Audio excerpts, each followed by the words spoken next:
All right.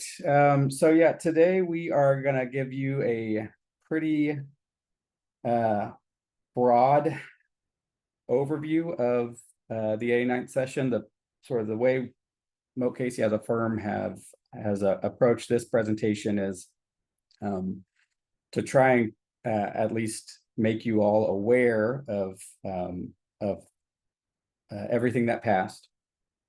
We will be adding to this slide deck after this morning's presentation. And we'll also be finishing up some other resources that provide additional information about all the bills passed. And so basically, after this presentation, you'll get a packet from us that includes the final slide deck, a list of all bills passed with a sort of more expanded summary. You will also get an assortment of write-ups on major bills or major topics that the legislature dealt with this session. And that will include things that passed and things that didn't pass. So we'll talk about House Bill 4, for example. We'll talk a little bit about House Bill 19 today. And I think those things are important just to,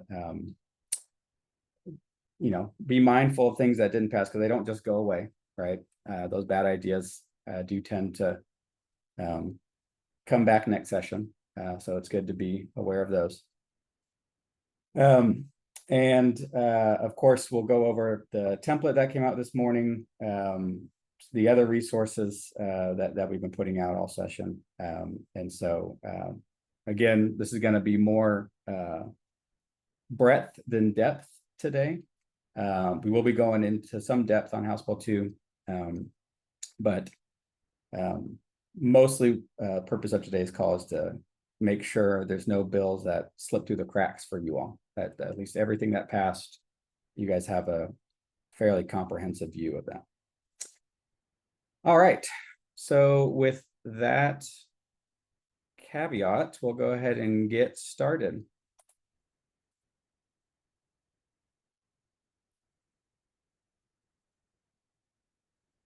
All right, so we always start these session overviews just with we're numbers nerds over here, and so we just kind of like to look at the session as a whole and see kind of how things move through the process, what things were different about the legislature's approach this session, and just kind of zooming out at a high level. How did policymaking go during the 89th? Oh, we got a wrong header there. That should be not key dates in session. We'll get that fixed. But this slide shows just basically number of bills we tracked. You can see almost 1,600 bills, 150 passed, 30 bills so far have been signed. And again, bills do not have to be signed in order to become law. They can be filed without signature, but 30 bills so far have been signed. And fortunately, I don't think we are anticipating any special sessions. Ginger, Addie, am I on the right track there? There could be potentially a special session. We're hearing on congressional redistricting, but it doesn't really make any logical sense. So that doesn't always matter. But you are right in that it is highly unlikely that we will see a special related to education issues. Yes. Yeah. Thank you. Possibly THC too, if anyone cares to watch and see if the governor vetoes the THC bill. Yeah. Yeah. I mean, that could impact some tired educators on their summer break. So all right. So you can kind of see what we'll be covering. The other thing I want to point out here, obviously we have until June 22nd until the governor can sign or veto bills. We've seen the governor veto, I believe, 2 bills so far, one of which sort of has a little bit to do with public schools, and that it's related to creating a trespassing misdemeanor if on school property and I think that also applies to daycares. So that one got vetoed, and then another bill unrelated to public ed. And so there could still be more. Ginger and Addie, can y'all maybe walk us through a little bit about line item veto for budget and sort of what's available to the governor and sort of how that has been exercised or not exercised in the past? Sure, I can just give a quick overview. The governor has unfettered veto power all during the legislative session and then for 20 days after the legislative session. A governor's veto can be overridden by a vote of the legislature at a certain threshold. But obviously when they're not in session, that override power doesn't exist. Unlike some states, the governor can have line item veto in the budget. So he doesn't have to veto the entire budget if there are particular programs or dollar amounts or policies that he doesn't like that have been written in there. He can take a piece of the budget and veto that and leave the rest.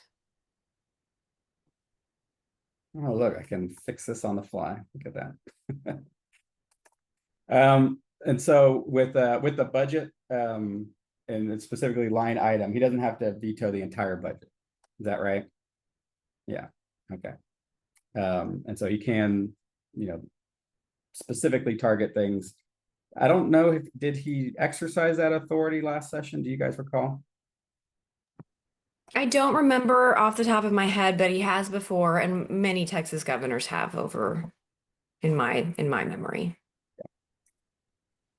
Okay, so yeah, that is this session. High level statistics on how bills move this session. You can see also sort of the volume of bills that went through the education committees, both in the House and Senate. Those are almost always the most busy committees during the session. I believe that was the case this year as well. By our count, it looks like the Senate moved a few more bills than the House, despite hearing fewer bills. So that's kind of interesting. Another observation from this session is things seem to be spread out across more committees. If it touched public ed, it didn't necessarily go to the House Public Ed Committee or the Senate Education K through 16 committee. We saw a lot of things go through state affairs, pensions, the new DOGE committee, all sorts of other committees. And so that I think that was an interesting difference this session. Addie and Ginger, any thoughts on why that why they took a different approach with sort of divvying up the work? Is it just that public ed is always overwhelmed and trying to spread the love around? Well, historically, the school finance bills would go through finance and appropriations. So then we kind of moved those to the education committees. But if you think about it, the finance and appropriations committees are really where the budget expertise is. So you can go either way. And it really depends on the parliamentarian and on leadership as to where they want to send these things. And the DOGE committee was newly created. So some things were sent there, I think, for political reasons and looking at things through a certain lens. Same for state affairs. We saw certain things go to state affairs, and a lot of times that's because we know we want them to die, and we know we put a certain chairman in a certain place, and we can trust that that bill won't see the light of day. So there are all kinds of political and behind the scenes and strategic reasons why things go to different committees, but there were several new committees created. So I think, yeah, a lot of it was political, Josh. Awesome, thank you. We did have a increasing number of bills filed this session. You can see, I think I don't know if we quite hit the 9,000 mark. We got very close. It looks like we maybe just over the 9,000 mark during the 89th, which blows past prior sessions. And so again, that coupled with, the sort of more widespread disbursement of bills across committees. Made our job, made for a very busy session, running between committee meetings and keeping track of all this stuff for y'all. So they certainly kept themselves busy during the 89. Some key topics, and you guys, all these are basically are on y'all's radar, but property tax cuts is going to be something we see every session. Obviously, a lot of conversation about teacher pay and certification. We had some pretty significant changes there, with pay, obviously with House Bill 2, but certifications as well, and how that how teachers, the various pathways available to teachers. We obviously saw vouchers and school finance, major topics this session. Assessments and accountability was a focus, even though we didn't get House Bill 4 across the finish line. A lot of stuff with bonds and debt service. House Bill 19 probably got just as many calls and worried emails about that as we did with House Bill 2. That did not make it across the finish line, but obviously a lot of focus from the legislature on the INS side. We see that with the defeasance penalty and all that. We'll talk about more later on. School safety and discipline and special ed was a real focus this time, coming out of that commission. We saw Senate Bill 568 and those reforms make it into House Bill 2 as well. But legislature remained focused on special ed generally, but special ed funding in particular this session. And so here's a just quick little punch list of the major bills as far as we see it, things that passed. Obviously, the state budget, we'll talk about that more here in a minute. School finance, teacher pay passed with House Bill 2. Vouchers passed with Senate Bill 2. We had a bundle of property tax relief bills. Senate Bill 4 increased the homesteads. Senate Bill 23 increased the exemption for over 65 disabled homeowners. Both of those come online if approved by voters this year. Or I'm sorry, for 26 values. House Bill 9 would increase the business personal property exemption. That's delayed a year. And we'll talk about that more later on. Student discipline, and we're kind of roping in House Bill 1481 there, the cell phone ban there under discipline. Virtual education passed. We had kind of been operating under a series of commissioner waivers after Senate Bill 15 expired. And so it will no longer be the Wild West for virtual ed. We'll actually have a statutory framework to govern how virtual ed works, how virtual ed's funded. And so for those of y'all that are operating that space, we'll be on the lookout for some additional agency rules there. So some things that did not pass. Obviously, we did not get House Bill 4 across the finish line. Addie will talk about that, what's in that bill later on. House Bill 19, the debt limit bill, did not pass. I think much to the joy of most of those on the call. House Bill 8, tax compression. So we got tax relief, just not the, we didn't get it in the form of additional tax compression, like was the case last session with Senate Bill 2. So we'll just kind of get the current law, the prior law tax compression will be all that operates during the next biennium. And then no taxpayer lobby ban. There was a number of bills that sort of did that to various degrees. And none of the, consequential ones made it across the finish line. All right, we're going to switch gears here to the budget, talk about that just for a moment. And just a quick sort of where we are in the process. So obviously the budget has passed both chambers. The next step is to be certified by the controller. we have, as y'all know, we have a constitutional requirement here in Texas that the budget is balanced. And that's a key role for the controller. And so once the controller finishes that assessment, it will go over to the governor. And that's when we will potentially see a line item veto. That's when the governor will have access to the budget and be able to make those actions if he sees fit. The bill obviously includes additional funding above current law for House Bill 2. We'll spend quite a bit of time on House Bill 2. I do want to point out, we've talked about this on previous legislative update calls, but the supplemental budget does not include the SHARS money like we were hoping.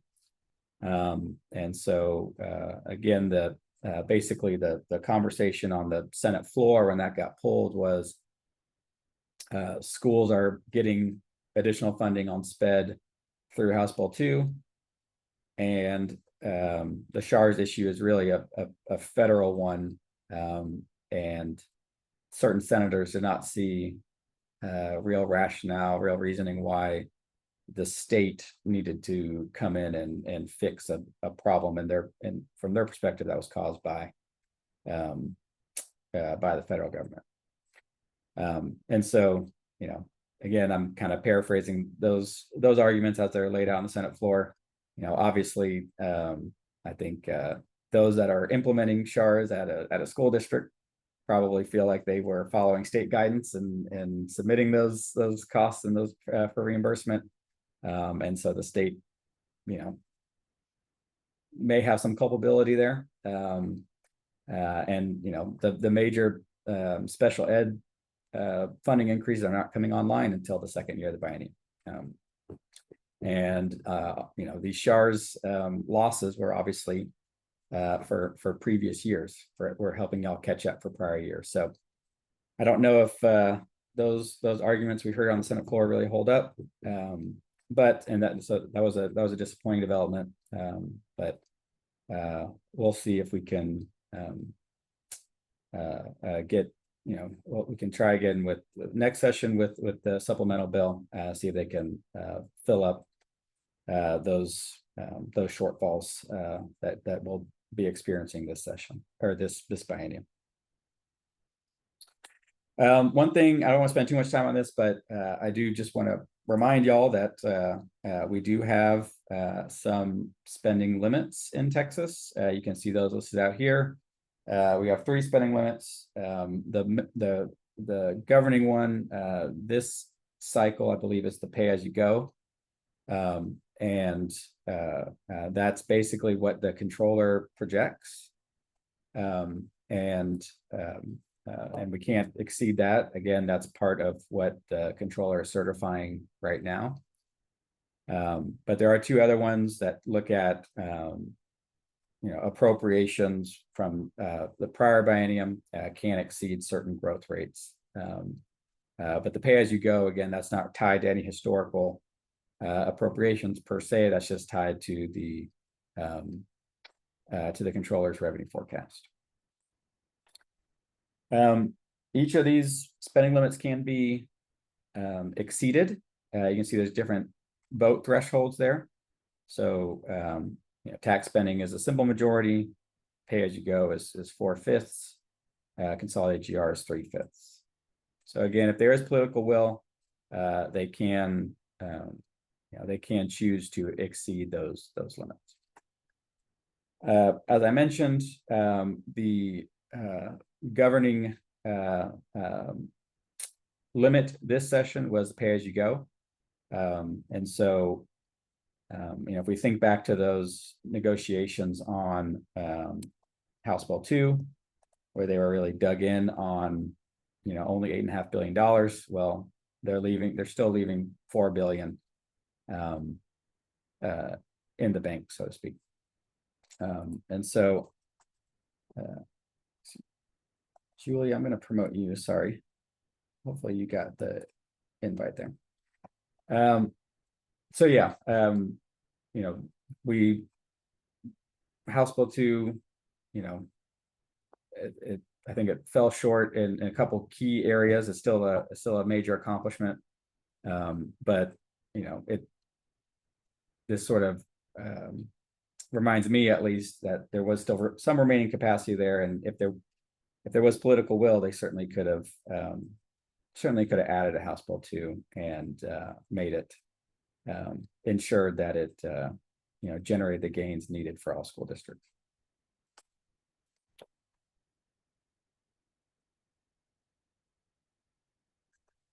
All right, so now we'll dive into House Bill 2. Obviously, that was signed on the 4th. Chairman Buckley hosted the governor at a middle school in his district. So we'll dive into the provisions here in a second, but that is a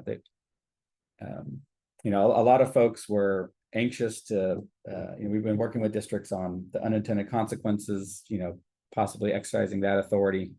And they were, ready to get started on the 4th and begin that work. And we're eager to, make sure that those districts get taken care of as well. But,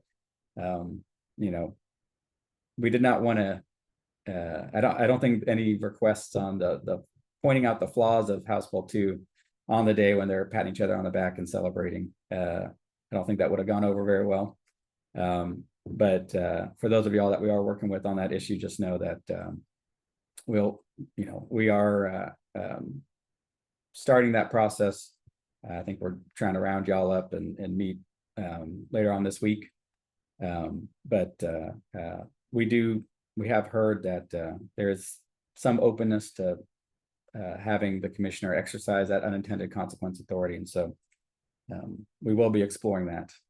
But we needed to give them a little bit of time to do their victory lap. All right, here's what's in House Bill 2 at a very high level. Obviously, $8.5 billion in new state spending. Note it does not say $8.5 billion in new money for public schools, because a whole lot of that goes to teacher and staff pay raises. Will just be flowing through your budgets, and will not really be adding to your budgets in a way that can, help you with deficits, help you offset inflation, that kind of thing. And then also, as we've talked about before, as it's sort of passing through your budgets and you're paying those allotments out, you're paying those raises out, they will be, in fact, generating costs for y'all, right? By increasing your contributions to TRS and that kind of thing. There is an allotment to help you with some of that. You can see 1.3 billion for the allotment for basic costs. So now you will have to explain to your board and explain to your community the differences between the basic allotment and the allotment for basic costs. I can assure you that will make those school finance 101s that you're going to be holding a little bit more confusing. But I do think that is a place we can point to as a real area where, all the folks that work for you all in Austin, that's a place where they really made a difference. I think we all did a good job of pointing out how this was a need across districts, working together to show them runs and show the impact of those raises. It wasn't just free money from the state that was going to teachers. It actually had a implication for your budgets in terms of those increased contributions. And so a lot of things this session didn't go the way we wanted, but I do think that was one area where I'd point to a win, and particularly a win that was due to the hard work of a lot of folks in Austin fighting for public schools. There's some other provisions in the bill we'll talk about, increases special ed, basic allotment increases, all sorts of other stuff. And so we'll dive into all that. Some increases in school safety as well. So let's go ahead and walk through our deck here on House Bill 2. You guys have seen a lot of this stuff on previous calls, so I won't spend a whole lot of time on it. I'm going to get to the template and some other things. I want to carve out some time for that, but I'll sort of go through the highlights here. Obviously, House Bill 2 increased the basic allotment, sort of nominally increased the basic allotment by $55. As you all are likely aware, they pay for that $55 increase by reallocating about $800 million that would have otherwise gone to increasing the golden penny yield. All right, so it is a basic allotment increase, but in aggregate, it's not really new funding from the state's perspective. It's just sort of shifting funds around. And so, on the one hand, we like that there's a somewhat inflationary adjustment made to the basic allotment, but of course we would have preferred it to actually drive new dollars into the system. I think this development will make arguments in the future about the system not being responsive to inflation a little bit more difficult, because they'll be able to point to this. And so then we'll have to have a more nuanced technical conversation in future sessions, and that will be a challenge. So that was a frustrating development this session for sure. And you can see there, I note the allotment for basic costs. That's one area where, again, I was encouraged by the fact we were able to get that in the bill, but also I'm encouraged that it's based on enrollment, and it's fairly flexible in what it can be used for. And so, I think my sort of read on what future advocacy efforts may want to focus on in future sessions would be that $106 number, right? If we can get that number up and flow more money on an enrollment-based part of the system, I think that will, I think school districts across the state have been pushing for years to get an enrollment-based system. This could be a vehicle to start to move more dollars in that direction. So I am encouraged by that possibility going forward. And then additionally, the allotment for basic costs, that is tied, you can see, to some very specific and measurable things. And so the conversation in future sessions can be, here's how much the allotment for basic costs is generating. Pull those PEIMS codes for those expenditures, right? And there's going to be a discrepancy there. And so I think, it will make that comparison a little bit easier than if we're trying to look at the basic allotment, which then gets multiplied and adjusted and all this other stuff throughout the system. And it, covers, a broader range of things. This will be an opportunity to really draw out that comparison between, here's the money you're giving us for this stuff, here's how much this stuff costs. Let's work to bringing those two things together.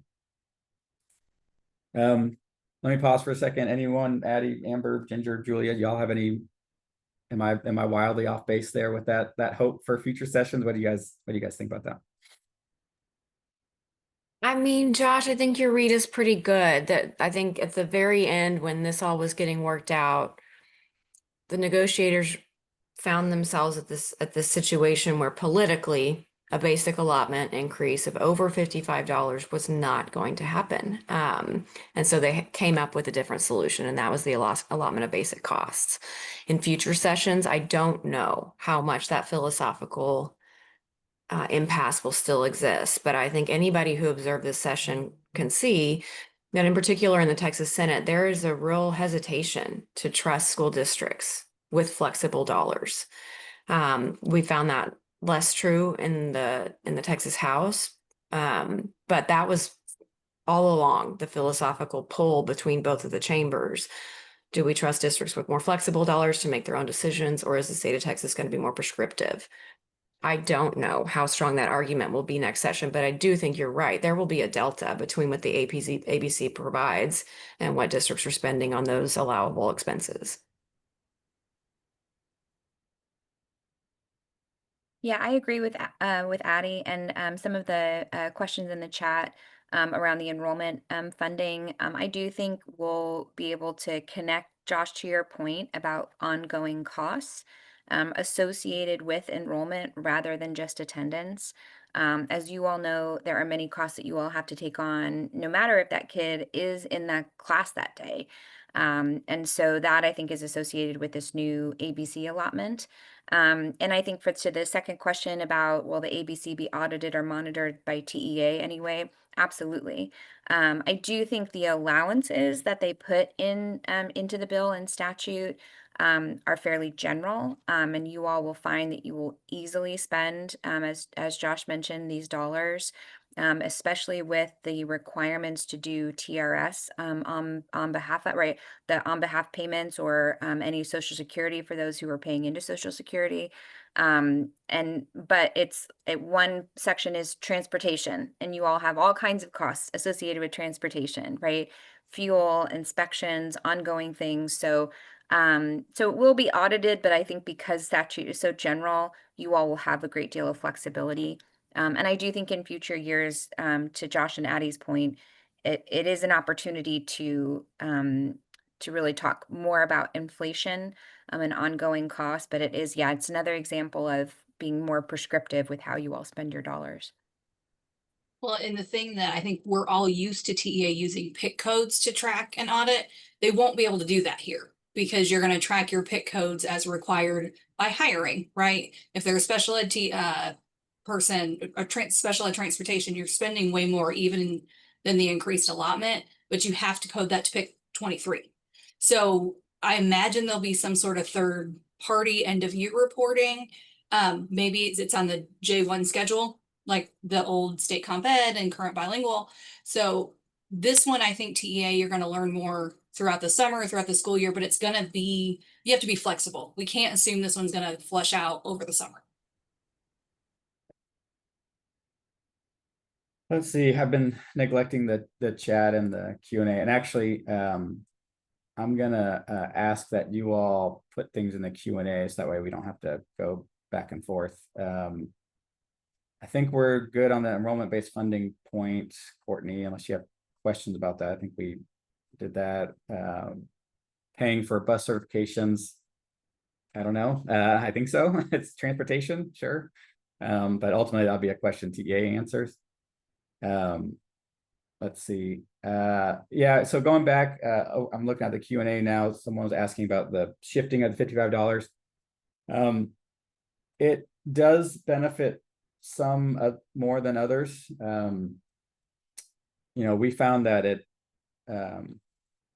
there wasn't as huge of a distinction once we actually ran it through the model. But basically, the shifting it over to, I'm sorry, the question in the Q&A was the allocation, taking the 800 million from the golden penny yield increase, shifting it over to the basic allotment. Does that create winners and losers? And the short answer is yes. Property wealthy districts, the example I've been giving is like Austin, right? They don't gain anything by the golden penny yield going up as it would have under current law. But they do, their recapture goes down as a result of the basic allotment going up. So something like that would definitely benefit a district like Austin. And also if you hadn't done a TRE, you probably get a slightly bigger slice of the pie. Because now you're getting it through the basic allotment rather than your golden pennies, which you relatively had fewer of compared to other districts. But and we had to sort of pick and choose our battles with House Bill 2, and there were throughout the process there were much bigger fights than that one. All right. Thanks, Julian and Amber, for taking care of those other questions. All right, let's talk about compensation. This could be a whole nother 3-hour webinar. So we've gotten a ton of questions on this. Obviously, you guys know the high points here on this slide. Do want to point out that sort of this point here that if you are less than 5,000 enrollment and you cross that threshold in the future, you will continue to get funded at that level, right? Based on the 4,000, 8,000. You won't get the rug pulled out from under you and go down to the lower amounts. So that's in the bill. Also, there is a support staff retention allotment of $45 per ADA, right? So I know you guys are likely aware of this, but just want to draw out that distinction that the teacher retention allotment is per teacher. The support staff retention allotment is not on a per staff basis, right? You get a pot of money and you can divvy it out amongst those eligible positions. Support staff retention allotment does get a small mid-size adjustment. We are uncertain if charters get that. I know there's charters on the call, but charters get small mid allotment. Right now in our model, our template that we put out, we are assuming that charters do not get a benefit to the support staff retention allotment, but that'll ultimately be something TA has to clarify. One other question I'm getting a lot on the retention allotments is, because it has the word retention in it, does that mean this is only for our current staff right now? And if someone comes, we don't need to pay this money, or we're not going to generate this money? The answer to that, as far as we understand it, is no. It's not, even though it has retention in it, I think the legislature is thinking of it as more retaining them in the public ed workforce, right? Not necessarily at, it's not retention for your district. And so it's not just tied to folks that were on your payroll in 24, 25. And so just wanted to sort of address that question I've been getting a lot. We have some other guidance to add to the retention allotment on this next slide. Again, a lot of the details on this are going to come from TEA, but we did want to sort of walk y'all through the definitions that this retention allotment hinges on in statute. So it starts with this existing definition of classroom teachers, and that, again, that was existing law 5.001. And you can see that sort of italicized section there. That is pulled straight from statute. And so, this definition has been out there for a while, but it's an educator who is employed by a school district and who basically teaches not less than 4 hours each day in an academic or career and technology instructional setting. It's my understanding that when I first read that, I was a little worried that SPED wasn't in there, right? We have academic, which I read to be gen ed, right? And then CTE, and not SPED, but it's my understanding after talking to some other folks that omission is not meaningful. I don't think there's any intention to not include SPED teachers in this. But again, that's my understanding today. We'll need confirmation from TEA on that. You can see this term does not include teachers' aides or full-time administrators. I do think the closest definition to that matches this is the 87 code in PEMS. And so again, a lot of questions need to be answered by the agency on how they collect this data. Do they have multiple? Because right now you just submit sort of staff at one time a year. What if we're a fast growing district and we're hiring throughout the year? Does that mean the teachers that we hire after the sort of PEMS date, do they not get the retention allotment? They have to wait till next year. All sorts of questions around sort of the timing and when a teacher becomes recognized by the system, right? So that's kind of a big question in my mind, as well as functionally what types of educators get included in this. And so Yeah, I see some questions in the chat about inclusion, support teachers. I think with some of those details, I think we're just going to have to hold off for the agency. I don't know, Amber or others, do you have any? You want to place your bets on if they're included or not? Yeah, coaches, a lot of these sort of educator adjacent folks, we just don't know yet. Another thing I want to add is a lot of people have been asking, does it have to be a teacher of record? And the teacher of record concept is not applicable, as far as I can tell, to the retention allotment. Teacher of record applies later on. We'll talk about the uncertified weaning y'all off the use of uncertified teachers. It applies to some other things, but teacher of record concept does not apply to the teacher retention allotment calculation. Let's see. Yeah. So again, the question about adult ed full-time teachers, that's TBD. Dyslexia teachers, I would think so. I think if they're coded as the 087s, I would tend to think that they are eligible, as long as they're teaching, more than 4 hours on average each day. Let's see. Dan, you asked, would this mean half day? 4 hours would be more than half of a 7.5 hour day. That 4 hours is in statute. So that's not like a calculated thing that we did. That language is literally in statute. So I think TEA is going to hold you to that 4 hours.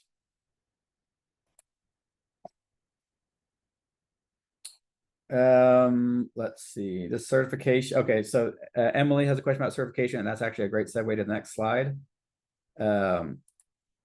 The retention allotment itself, so that definition we just talked about is in 5.001. The retention allotment itself is in chapter 48, and that expands the definition in a couple ways. It says a person who's not required to hold a certificate issued under subchapter B also can generate the allotment. And then also if you contract with someone, so I think that the first thing that comes to mind for number 2 is like if you're an 1882 campus, for example, right? You contract the management of the campus, and the instructional staff may not be your employee per se, right? Hey, Josh. Yeah. So sorry to interrupt. Can we just remind the attendees, if you all have questions, if you could please put them in the Q&A, and that way we can track them. Unfortunately, because you all are messaging the hosts and panelists, we can't respond so others can actually see the questions and the answers. And so it's not just a preference. We love chatting with you all in the chat, but if you could put them in the Q&A, we can track our answers, and then everybody can see your questions as well as the responses that we give. Some of them are being answered as Josh is talking, but again, if you've put something in a chat, if you could just copy and paste it right over to the Q&A, so that way we can track it for you. Sorry to interrupt, Josh. Thank you, Julia. Yeah. Okay, so I think, just want to point out that the teacher retention allotment itself expands on the strict 5.001 definition in those 2 ways. And that is the extent of what we know right now about teacher retention allotment and who's eligible. We'll need to wait basically on TEA this summer. I think this will be one of the first questions they answer with implementation of House Bill 2, because it's so critical to y'all getting your compensation packages done and out the door and approved and all that, and starting to implement that. Well, and I expect one of the things we keep waiting for answers, and I know y'all are desperately trying to adopt pay scales and compensation plans, but remember under House Bill 3, there was huge changes, and TEA did their video series, and they did them in order of what they deemed priority. So I think some of the first things came out were the most important. It was really tax rate compression and how that impacted. So I'm going to give TEA the benefit of the doubt and assume they're working around the clock right now. And I'm guessing this is the first one. So one of the thoughts I just had, Josh, are we tracking these and sending them to TEA? Or should we start a long or an FAQ that we keep getting and send it to them? Yeah, Because they're yeah, probably getting the exact same questions. yeah, So if we send in our list and TASBO sends in their list and everybody else, that will help them answer those questions when they're doing their presentations. Because Yeah. we do get the same questions on every webinar, and as much as we'd like to answer them, we don't know the answers. right, yeah, yeah. Let's see. Do we need to change our teacher pay scale to show the changes or not? That again, that's kind of an open question. I think, and also to address sort of Karen's question with this as well, what do you do with federally funded people?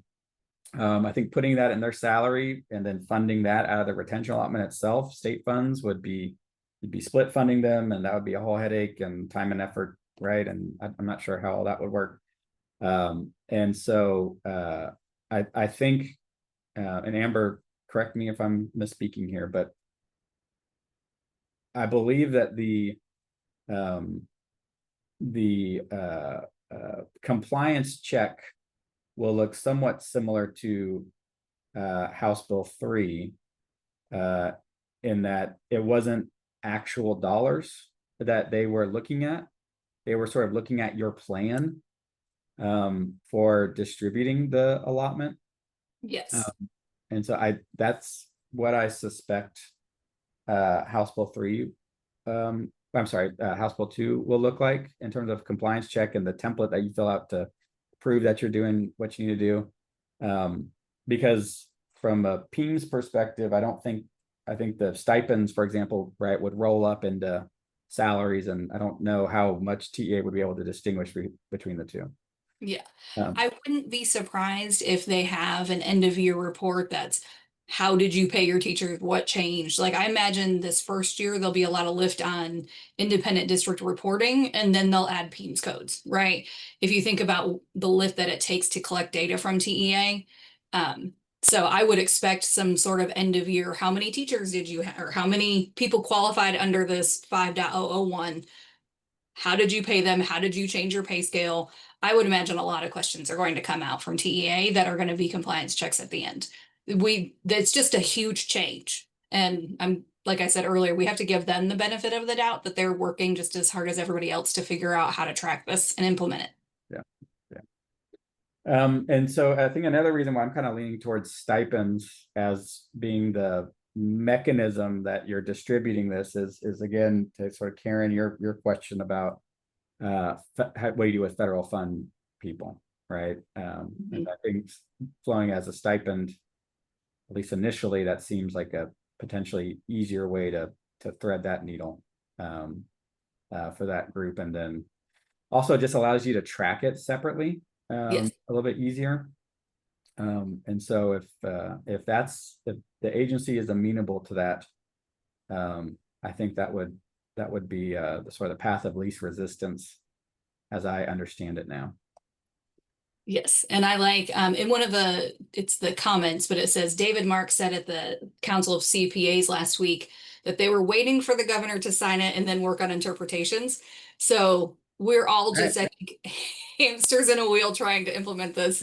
And it's complex and big, and I will say if I was at a district right now, to be true and honest, I would be doing it as a stipend with a local code of a sub-object or the last 3 digits. So that way when TEA asks for the report, I can say, I paid out this many to this many people.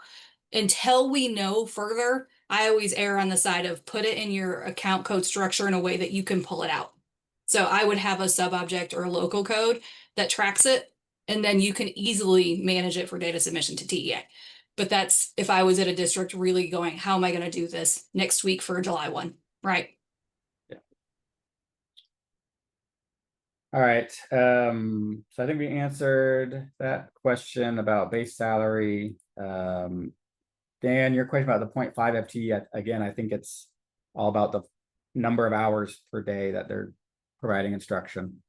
I think an example you gave earlier, Dan, that goes 7.5. I don't think that person would cut it. Again, just based on my sort of plain reading of the bill. And I don't think there's not a, at least my understanding, there's not a proration. You don't get, there's not degrees of teacher retention allotment. You're either in it or you're not. That's my reading of it. I would not necessarily include librarians, nurses, counselors if they're paid on your teacher pay scale. Because the 5.001 does not include those positions. So I think this is true teachers, even if, so a lot of the guidance we've seen from TASB is separate. You probably need to create a scale that is your teachers and people who qualify for this, and then separate those out. The districts I've worked at had them on the same scale, but this is a wholly separate funding. Russell asks, is it based on years of service as a teacher, or do years of service as paraprofessional prior to becoming a teacher count? That's a good question. I would say, well, I don't know, Amber, you may know more about PEIMS in that regard. Do they report, is the years of experience field in PEIMS, is that years of experience as a teacher, strictly as a teacher? I think it's going to be based on your service record, and I'm not 100% sure. I did see a question in a forum this morning that TEA in the past has said a paraprofessional, 2 years as a paraprofessional counts as 1 year as a teacher. I don't know if that's codified or if that's just TEA guidance on pay. So that's a true deep HR question that I'm not comfortable answering. Yeah, okay. All right, I think we've addressed about everything else, and I want to not get terribly bogged down on this, because again, a lot of these things we just gotta wait for the agency on. All right, some other compensation requirement things that I think are kind of flying under the radar. The bill does require that you differentiate pay for starting teachers dependent on their certification completion. And then so it has that is a requirement, and then it has those $2 amounts there as ways that you can comply. So we've got $3,000 above an uncertified teacher if they're standard or intern certification holder, and then $6,000 if they're an enhanced standards certificate holder. So again, that's different than the enhanced TIA thing that we'll talk about later, I believe. And so just don't confuse those two things, but there is a requirement that you differentiate starting teachers based on their certification. It does require that you end that differentiation after a certain number of years, and I think my reading of it, at least I think the years listed in the bill is teachers with 5+ years of experience. So once they hit that mark, you can't differentiate their salaries based on their certification status or how they got their certification. But it does require you to differentiate initially. And I did put the section of the bill there, 2.14, so that way you guys can pull that up and share your thoughts on that language as well.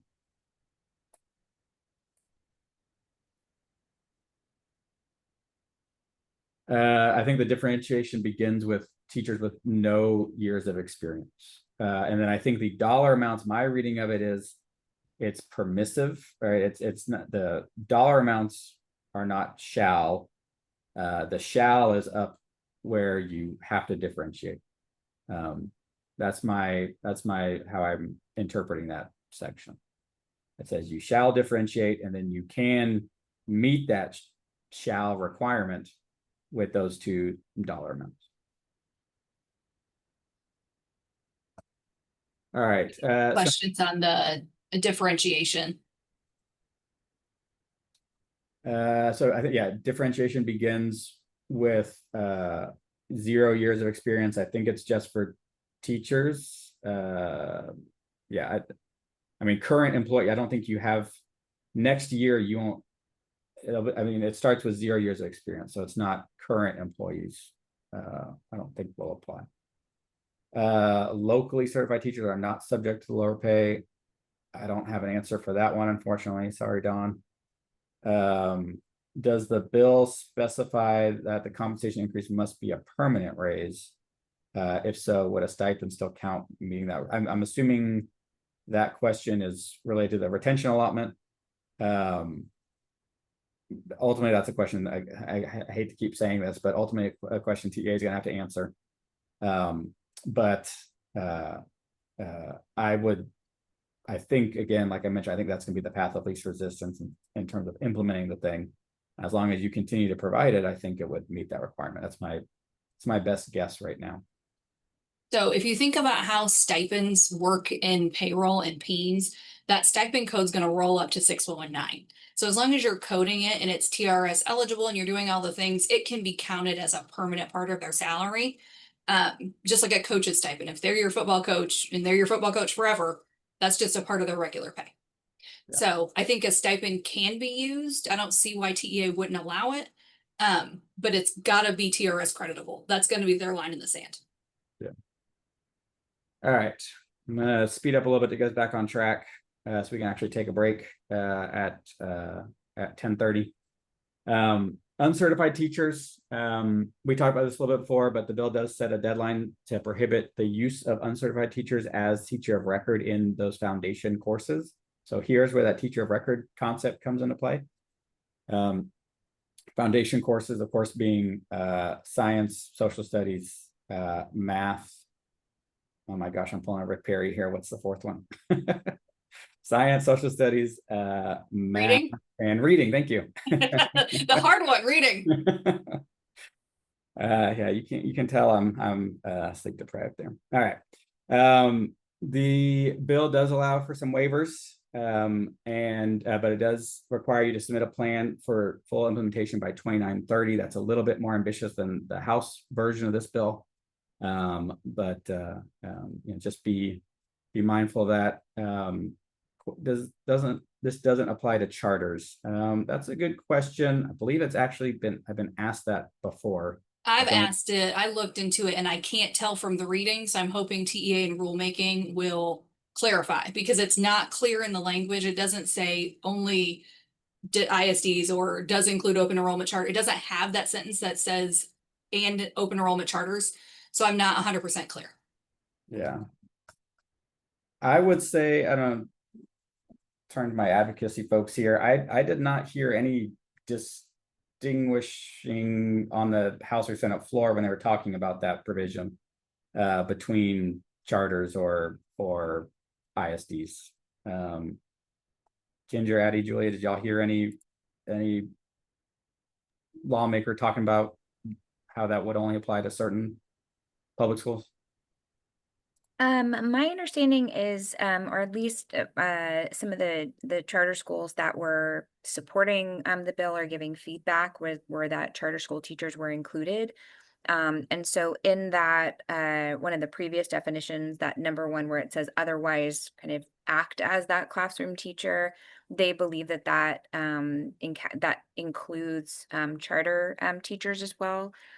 So I think until we hear otherwise from TEA, that is the assumption, is that charter uncertified teachers are included in that. Where we see the differentiation is with the new teachers or then the encouragement to have your teachers certified. I know we're not talking necessarily about next steps for this particular provision, but if you all notice the plan to fully implement is not until 2029. That is, 2 sessions from now, right? And so as we get into next session or the session after, we potentially have some time to really address the differentiation.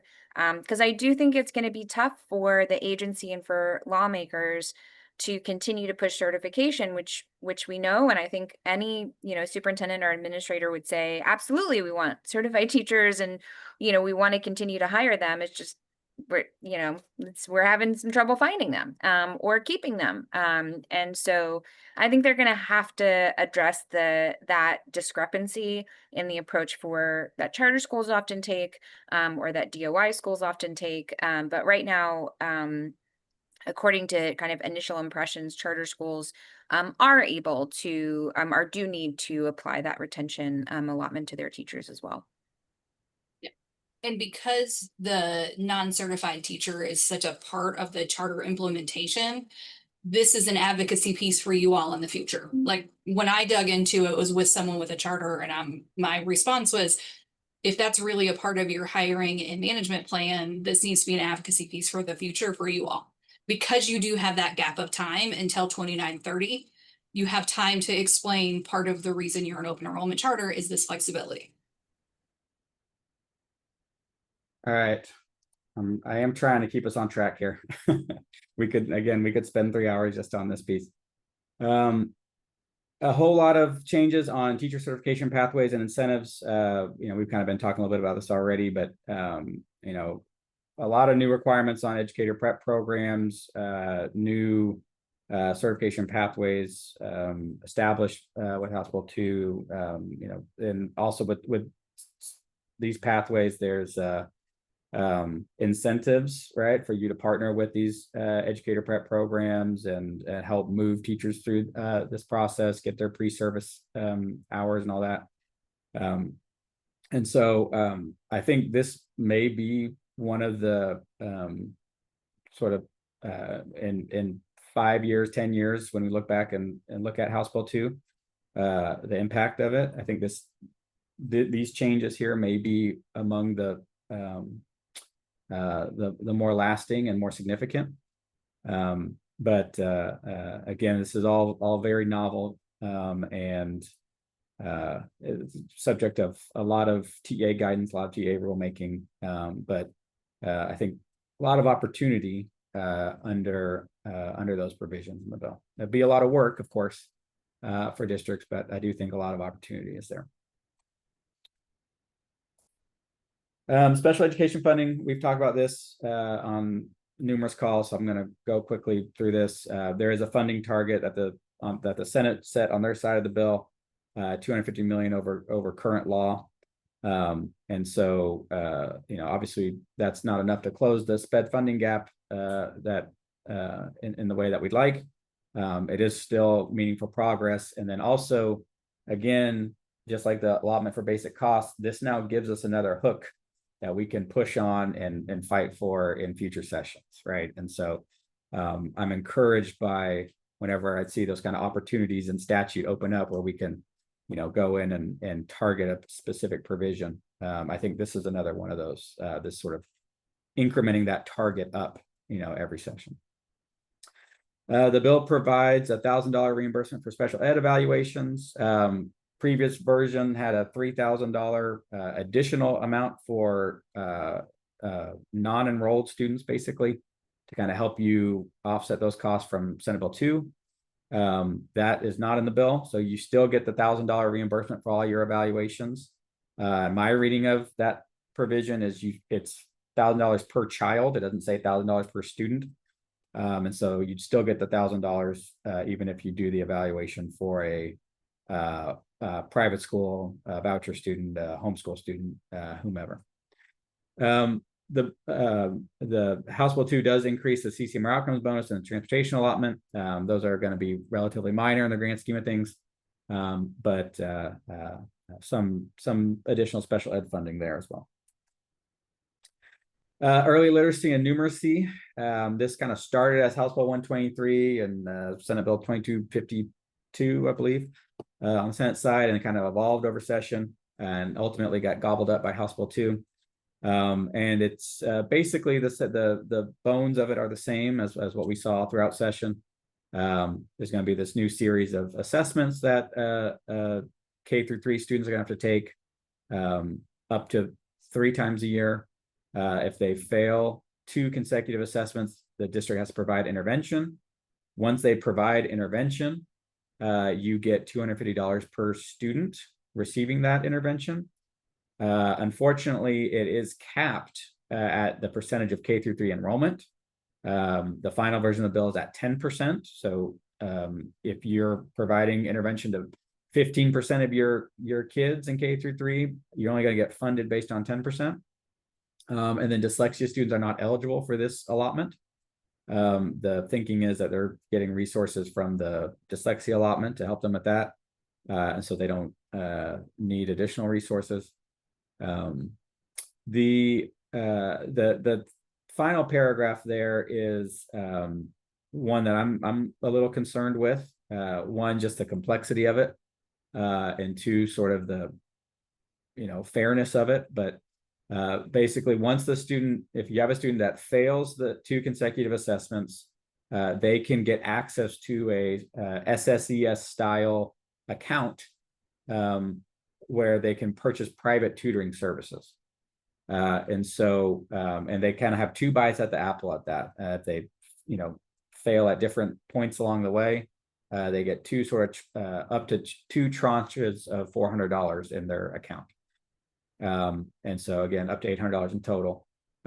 If they use those dollars to purchase services, beginning in the 2030-31 school year, their usage of that money will directly reduce your entitlement, your school district entitlement. And so that sort of back and forth, I think, funding and having to track that and manage that will be very complicated for districts.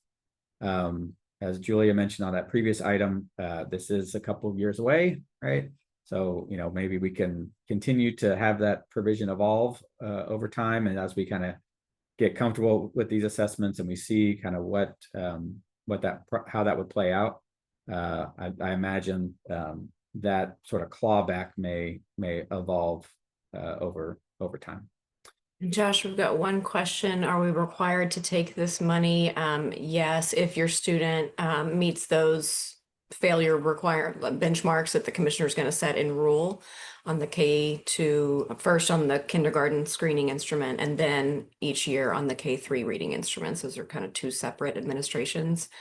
Yes, your student would be required to draw down these dollars. And it's going to flow to you like a tier 1 entitled allotment. All right. So you, just like you accept your basic allotment, you'll accept this in your payment from TDA. Pre-kindergarten, we've talked about this before, so I'll move quickly here, but some kind of frustrating things here in this section of the bill where it's very limiting. It's sort of empowering the private pre-K providers, in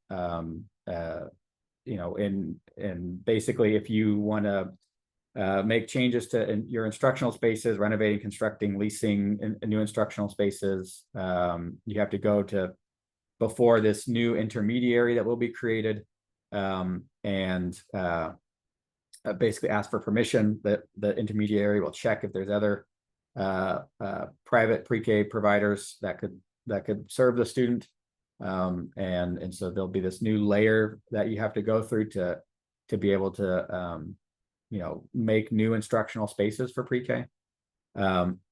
Additionally, if you are charging tuition for ineligible students, that would also need to be approved by the intermediary. They're going to do that same kind of check where if there's a private provider that can serve the student, then you won't be able to charge tuition for that student. Tons of questions about how does the intermediary, do that assessment?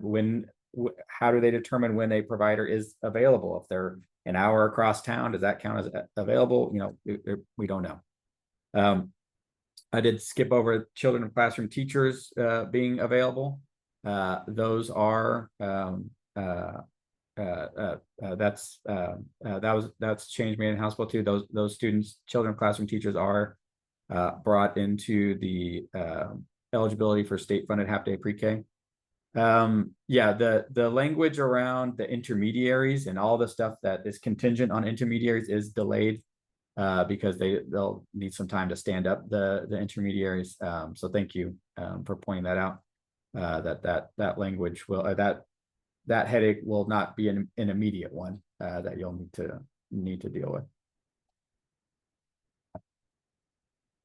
For those of y'all that partner with private providers, right now you enjoy sort of flexibility on how much revenue you share with the provider. House Bill 2 does now require that you pass along 85% of the revenue generated by that student. So again, more restrictive there. The bill does, at least been described as paying for full day pre-K. We'll talk about that more here in a minute. But basically, I think the short answer is your your pre-K students, eligible pre-K students, will only generate a maximum of 0.5 ADA. That continues under this bill. They don't, pre-K students, if they're being served full day, do not generate a full ADA for funding purposes. So that's a bit of a inaccurate characterization that you may have seen floating around. And what they're referring to when they talk about that is this reallocation of your existing early ed dollars, right? And so what they're doing here is they're taking your early ed dollars that are distributed under House Bill 3 and then reallocating them to first pay for the other half of the day for eligible students. And what here on the next slide, I'll sort of walk through the math quickly on that. On the template we sent out this morning, we do model that, right? So the legislative runs you guys got from us during session that did not have this reallocation modeled. The template that we put out does have that reallocation modeled, right? So you have likely seen your early ed dollars jump around between our two runs. And so here's a snapshot just from our template that we pushed out this morning. And so you can see, you know, under prior law, this district would have just gotten 8.2 million in early ed allotment dollars. But that's not how it works anymore. That sort of House Bill 3 portion of your early ed funding, first, it gets sort of clawed back by the state, right? So about 830 million total early ed allotment dollars sort of gets clawed back. Then the state will look at the cost of funding the additional half day for those eligible full day pre-K students. That's around $500 million. They flow that money out, right? So in this district's case, they have quite a bit of full day eligible pre-K ADA. So their 8.2 million now jumps to 10.3. And we kind of zoom back out to the state level. There's $315 million left in that pot. That gets divvied up by sort of the share that the district originally got, right? So this 8.2 million divided by 830 million, that's the share of the 315 million that the district gets, right? So in this district's case, their early ed allotment was increased by this pre-K allocation. That is not going to be the case for everybody, right? Those of y'all that do not have full day pre-K for eligible students, and I don't have that in sort of significant numbers, you will see your early ed allotment go down. Again, that's our reading of it right now. You'll see your early ed allotment go down because of this reallocation, right? This reallocation basically makes the early ed allotment no longer be distributed in a way that's tied to your, your K through 3 emergent bilingual ADA and your K through 3 educationally disadvantaged ADA, right? It's now totally divorced from that. That's our reading of it. So again, this is a huge question that we have pending with TEA, and one that we'd certainly like to see some math from them on. But this is sort of our reading of that provision. And then of course, House Bill 2 adds a new sort of subset to the early ed allotment that's based on the total K through 3 ADA, right? And so this is new funding basically from the state's perspective. And so again, your early ed allotment is going to get a little bit more volatile. Could see some change here compared to prior year because of this reallocation. So again, that's going to be a big piece, a big question mark that we have, and really how TEA does the math on these lines here. That'll be really key. All right, small mid-size, they saw some increases there, about 300 million over the biennium. You guys, if you're small mid, you probably like your runs better than other districts. And that's got a lot to do with the small mid-size allotment increases. Of course, not as generous as what it was over in the House, but still some pretty pretty good increases there for those districts. School safety allotment basically doubles over the next biennium. It did get moved into subchapter D, which just means it's not generating WADA anymore. And so that that does kind of take away some of that flexible funding that would have been generated over in tier 2. I think if they hadn't done that, it'd be about $120 million more over the biennium generated in tier 2. But I think they made that decision basically to get the bill. That was one change they made to get the bill under the sort of total spend limit that state leadership wanted to see. Increases in charter facility allotment. We've talked about that on previous calls. That saw a lot of change over the various iterations of House Bill 2. With the new money comes some new requirements there. You can see listed in that second paragraph. Charters got some additional facility funding. There's no really corresponding change to the state funding programs on the INS side. In fact, SB4 potentially can reduce your INS funding, and we'll talk about that more later on. I understand there's some differences between charters and ISDs when you look at M&O and INS funding. So this starts to bring some parity in that regard, but there's certainly a lot of ISDs out there with some pretty significant facility needs that would have been good to address this session.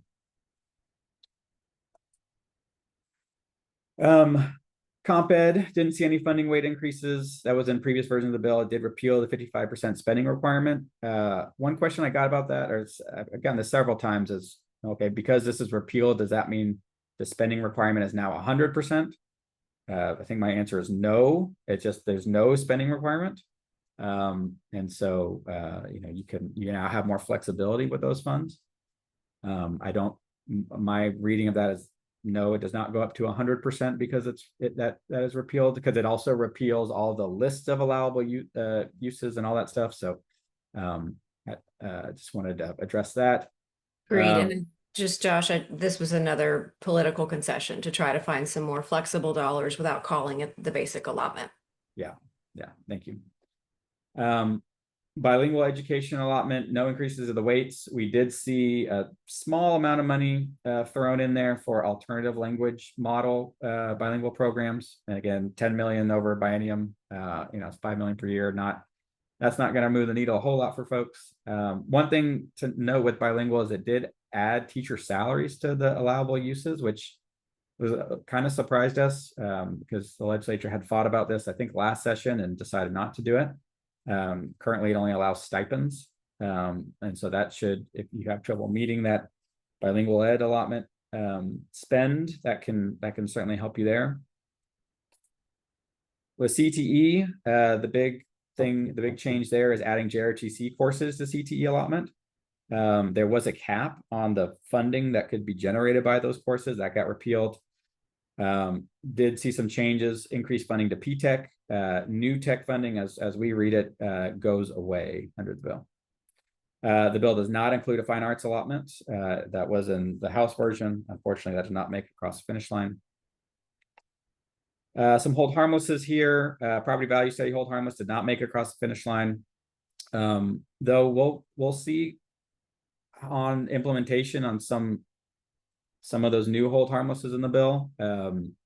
May, depending on decisions TEA make, it may actually help you if you do get state values assigned. But again, we need to know some specifics on how TEA is going to do that calculation. But some of that impact may get picked up by some other provisions elsewhere in the bill. There is no ADA decline hold harmless. That was something we really liked about the House version of House Bill 2, just to give some budgetary certainty to y'all. Y'all declining districts, that did not make it in the final version of the bill, unfortunately. We are encouraged that the property insurance provision did survive. It is at 80% of the cost, though. The House version would have fully funded that difference between statewide average and your county average for those coastal counties. But the final version is at 80%. All right, we're getting close to our breaking point here. Our break point, not close to our breaking point. And I wanted to sort of walk through quickly our funding template. This has been taking up all my time past few weeks, trying to get this together for y'all, loading in all the data, trying to read the tea leaves on how TEA is going to implement various vague versions of the bill. Yeah, maybe that was just maybe that was just my subconscious speaking there when I said break. That was Freudian. Yeah. So again, in the interest of time, we're going to have separate trainings on this template. So I don't want to get really bogged down in this, but a couple things that I do want to point out here.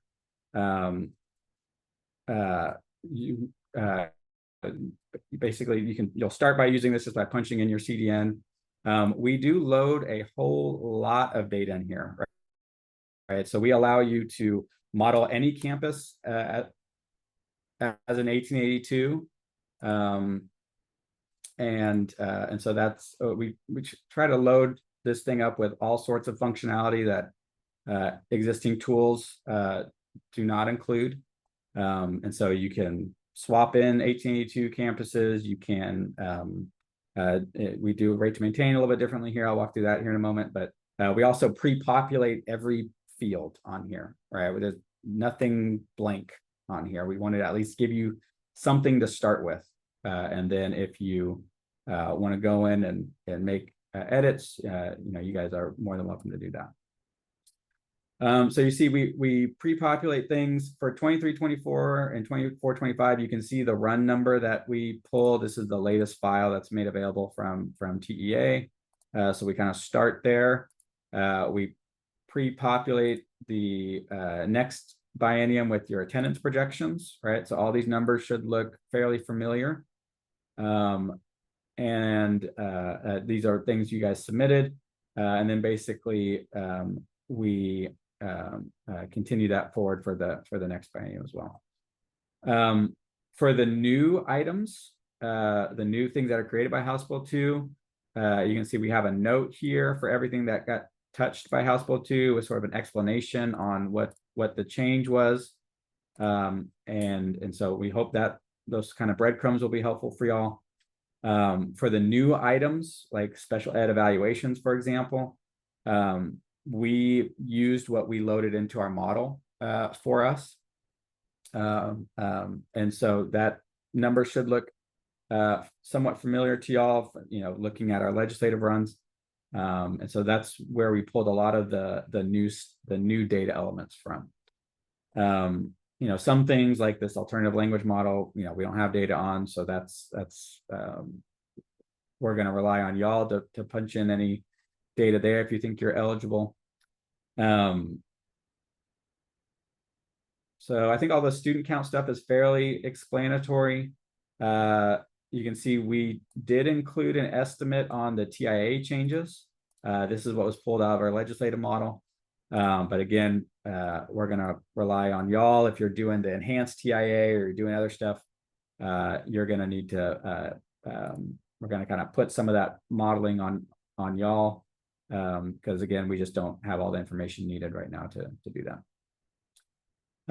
We have our estimated count of teachers here. Again, this will match our legislative model. So if you're seeing different numbers on your end, you can pull that and make adjustments as you see fit.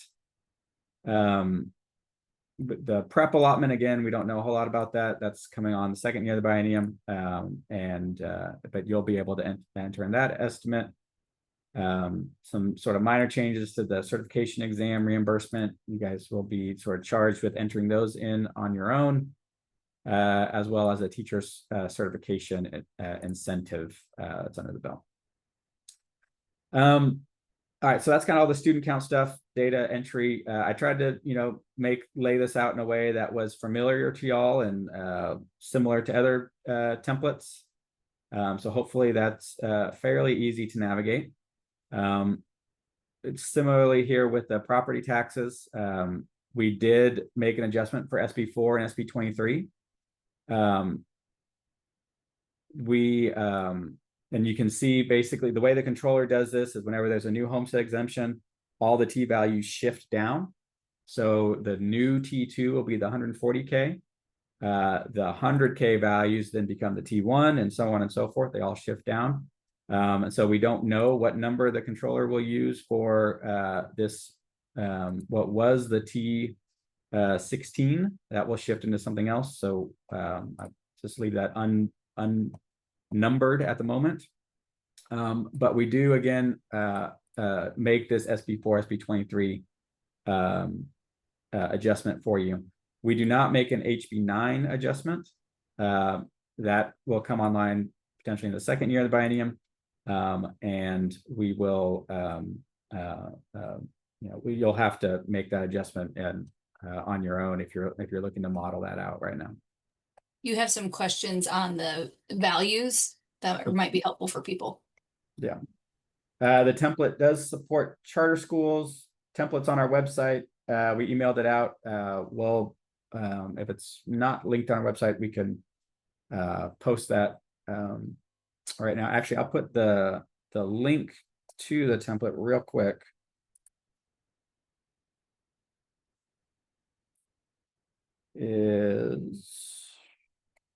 Send this out to everyone. You can access it there. All right, Paul, you are asking about, will the T values be adjusted on our protest? Yeah, so if you filed like a 24 protest, I have not picked that up because that's not made available statewide, but like publicly yet. So you'll need to go and adjust that.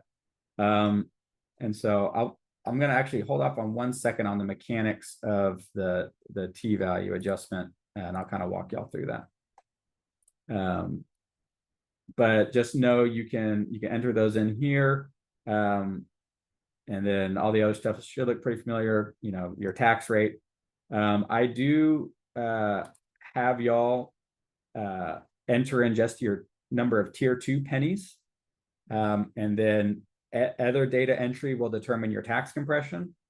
For tier 1, you add in the number of tier 2 pennies, and that generates your adopted tax rate. I've seen a lot of people making the mistake of entering in a tax rate in Omar's template, for example, and then they change their compression, and then their template thinks they're adopting a rate with 20 cents in it. And so that is a change I made to hopefully avoid some of those mistakes, where again you can just kind of punch in your tier 2 pennies rather than your total tax rate. So that's a departure. And then also I have some additional data entry. So again, I tried to match roughly Omar's layout with this top half. Amber, would you mind promoting Leo up? I tried to roughly match Omar's template and the layout with this top half. The bottom half is really if you want to refine your property value projection. You really want to fine tune things and make adjustments. Then this is really the place to do that. One thing that was always a little, I guess Omar's template didn't accommodate for is he based your compression on your T values, right? Realistically, as you guys know, as you move through the summer tax rate adoption process, you know that your compression is not really tied to your T values per se. It's tied to your July certified values, right? And so we've sort of brought in the LPVS data entry here, where you guys can enter in your LPVS submission that will generate your compression, and then you can model your T values separately, right? Because July certified and T values, they don't always move together. Oftentimes they do, but there's always squirrely things that happen. And so wanted to give y'all sort of a flexibility to differentiate between those if needed.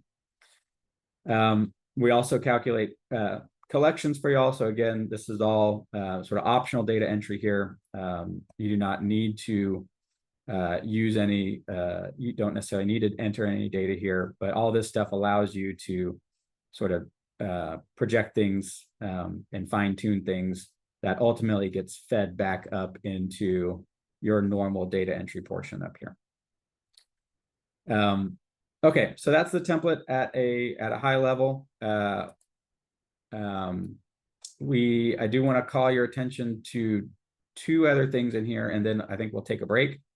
I showed y'all the early ed reallocation, right? That is modeled in here. And so you can see the impacts of that.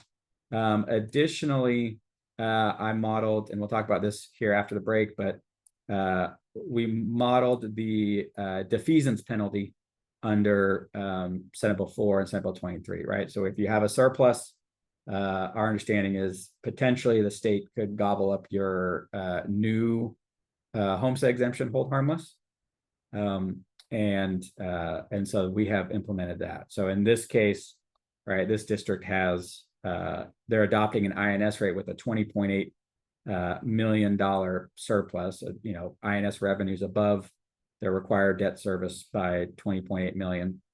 And so in this case, if all of this played out, right, TEA would pull back that new additional state aid for the homestead exemption for the 100 to 140K. So that's our understanding of how that would work. So we do have that piece modeled in there as well. Okay, I think that's all I want to go over now for purpose of this call. Again, we'll have separate trainings and dive in on this in more detail later on. We'll absolutely welcome y'all's feedback, and if there's questions you have, if there's mistakes you find, please share those with those. I do have we have an inbox set up just for that here, and so that will help us keep track of it. So please share any possible errors or questions you may have about that to that inbox. That way we can kind of all we can get all of our eyeballs on it. Okay, we're at the halfway mark. Covered all of House Bill 2, so let's take a 5-minute break, and we will meet back. Let's take a 6-minute break, and we will meet back at 10:40, and we'll pick back up and finish up with we'll talk a little bit about property taxes, and then all the other fun things that came out of the 89th. All right, see y'all in 6 minutes.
All right, I've been trying to answer the questions in the chat. I'll continue to do that. I'm gonna do the property tax section here. And then I'm gonna hand the mic off. And I'll try and tackle those other questions in the chat. All right. Let's go ahead and dive back in. So we we went pretty deep on House Bill 2. We will not be going this deep on the other piece of legislation. The rest of the presentation is going to be, again, just making sure that necessary things are on your radar. All right, can you hear me? Yes, we can hear you. Leo, you wanna do some of the property tax stuff? You got good enough reception? I think so. Okay. I don't have it up though.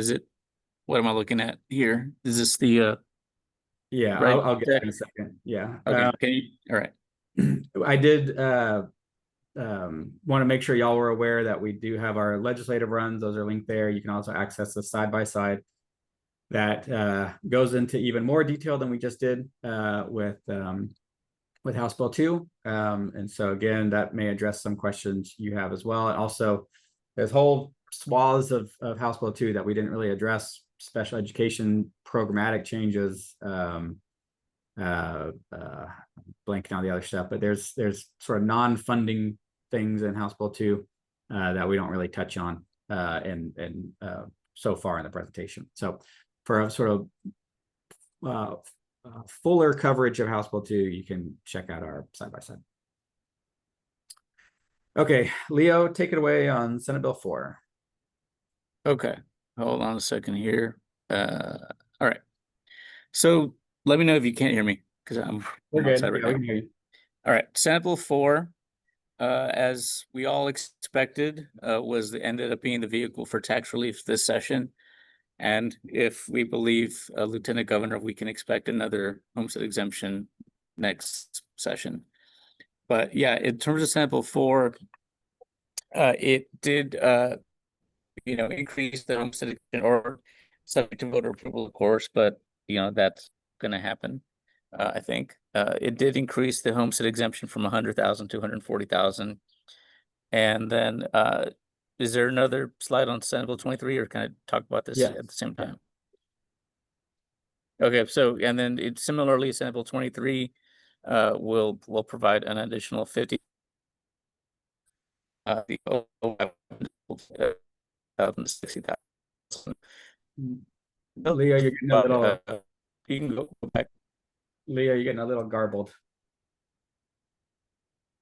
Okay, let me try. Okay, Is that better? Yes. All right, you want to do Senate Bill 23 again? So Bill 23 increases the homestead exemption from 10,000, or excuse me, the exempt for over 65 and disabled taxpayers by 50,000 from 10,000 to 60. Both Senate Bill 4 and 23 do provide homestead whole harmlessness for school districts on the M&O side and the INS side. However, on the INS side, Senate Bill 4 does provide or does institute calling the defeasance penalty on that. So that's districts that have generate. Yeah, Leo, you're still we lost him. All right. But yeah, so Leo was mentioning that they both these bills have a defeasance penalty. We touched on that in the template. Again, still open questions on how the defeasance penalty is calculated. Open questions on, again, both of these have M&O and INS ASAHIs, hold harmlesses. For purposes of our template, we mushed them together and kind of held you harmless for both of them at the same time. We'll have to see what TEA ends up doing there. But some differences, is just some questions that need to be answered from the agency on exactly the mechanics of how that works. One thing I did want to point out just in terms of the model is we slightly refined our methodology in terms of how we adjust for SB4 and SB23. Previously, we were just taking the straight count of eligible homesteads multiplied by the delta in the loss. So for example, for SB4, we were taking homesteads times 40,000, and that was your loss. Now we kind of refined it a little bit to reflect the fact that, not every homestead gets the full $100,000 loss, for example, or the full will be the full $140,000 loss. And so we kind of refined that. If you notice a difference between our template and the model runs, that is intentional. But again, you're able to go in and change your own assumptions in the in the template as you see fit. So SB23, we have HB9 that increases the business personal property exemption up to 125,000. There is no hold harmless here. It is also not effective right away. This will come online in tax year 2027. Or I should say the 26. I need to correct this slide. Actually, that's not correct. It's the 26 tax year, but the 26-27 school year is when you will potentially see a impact to your property values. But it does not include a hold harmless for this one. So any losses that you have particularly on the INS side, you'll lose out on that on those collections. M&O side should take care of it because it is a recognized exemption, right? You'll lose the value, state aid will kick in, recapture will be lower. On the INS side, there won't be a hold harmless. Okay, Leo, I think you're back. Let's try this again. Sorry, y'all. I am presenting from not the office. I finished presenting somewhere offsite. So, okay. So I don't think I have anything to add on House Bill 9. Okay. So generally speaking, tax relief, we get these questions a lot. What's the best way to provide tax relief? We think we prefer tax compression because it's revenue neutral, and if the state ever, people always say, well, what happens if the state, runs out of money and decides to stop doing tax relief? Well, they decide to provide hold harmlesses all the time, right? They tried to do that this session, right, with repealing or collapsing the homestead exemption hold harmlesses. Well, if the state ever does unwind tax rate compression, then it's very simple because the local share just increases and the state share decreases, and there's not really a budget gap. And so, over time, with successful attempts and then attempts that weren't successful, whenever a homestead exemption hold harmless is repealed, then the district is left holding the bag, having to close that budget gap. So the other thing is, and for those of you looking at our new template can attest to that, the more targeted tax relief you have for homestead exemptions or over 65, the more calculations, the more scenarios and versions of the summary fund in order to calculate, what a district should have done under a different scenario. It's more complicated. It's harder to predict how the agency is exactly going to implement things. And I think this is why tax compression is just simpler and more effective and more elegant way of doing things. Real quick, just to address a question in the chat, all three of those HB9, SB4, SB23 will go to the voters in separate ballot propositions, and be approved. It's very likely that all three pass, so that's why we're sort of bringing them to y'all's attention. But they will be separate ballot propositions. All right, Leah, you want to talk about the fee penalties? Yeah. So the defeasance penalties, mentioned that a little bit earlier, but essentially, in House Bill 2, really in simple. Well, so we've been talking to the agency about how they're going to start implementing some of these things, and they haven't really given us 100% what I'll say official answers, but I think giving us indications, and then some a few questions, but we don't think that they will reduce IFA and EDA. At least that was, I believe Al said that that wasn't the intent, right? Yeah. In subjecting IFA and EDA. So I think, do we need Just to adjust updated that? the slide. I forgot to do that. So, Okay, that sounds good. All right. Yeah, and so essentially one of the things about the penalties, again, if you levy a tax rate, with more than you need to pay your quote unquote minimum debt service. Number one, there's that other bill, I think Senate Bill 1453, that requires a 6% vote threshold. But you're gonna have to be willing to lose your INS Asahi on that if you do that. So you're gonna have to make that decision on your own as to whether or not that's something you as a district want to continue defeasing debt. We're of course not encouraging districts to do anything outside the boundaries of the law, but if you think it's legal and all that ends up happening is that you lose state aid, then I think you are, it's up to you all to make that decision. and then we kind of already touched on this, Leo, before the break, just the mechanics on Okay. how we're modeling the defeasance penalty. So I think we're good there. Okay. We do have some property tax bills to walk folks through. Okay. Yeah. So Senate Bill 973, that would require CADS conduct annual property tax appraisals. That's in response, I think, to what happened in Tarrant County last year.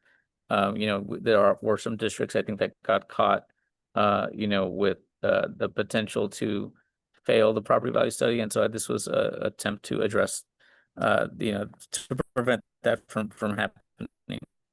And then Senate Bill 1023, this is something I believe was something that they looked at last session on the 88th, right, Josh? But this is something that requires the hyperlink backup for comptroller worksheets. So you're going to have to be able to show your work, so to speak, in terms of truth and taxation. And the comptroller is tasked with providing a new form for school districts to use. I already mentioned Senate Bill 1453, increasing the threshold for the board, not for voters at large, but for the school board, they would need to approve defeasance with a 60% approval threshold, and they need to essentially show some additional information as to what the minimum debt service is and what the extra tax rate is and the extra collections and how much and what you're going to use the funds for. And then Senate Bill 2520, that one, let me see. Okay, that one, actually, I'm not super familiar with that one. Oh, yes, okay.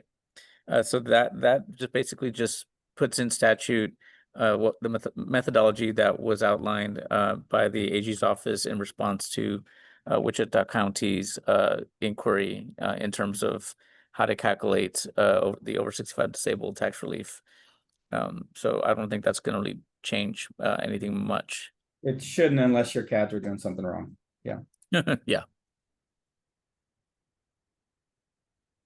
Okay, Senate Bill 1025, it does require that a proposition submitted to the voters for approval of the tax shall include the language, "This is a tax increase," and so that's fairly similar to previous bills that have done other similar languages, right? They're trying to make sure that voters are aware that the rate would be an increase, all else being equal, without that particular proposition passing.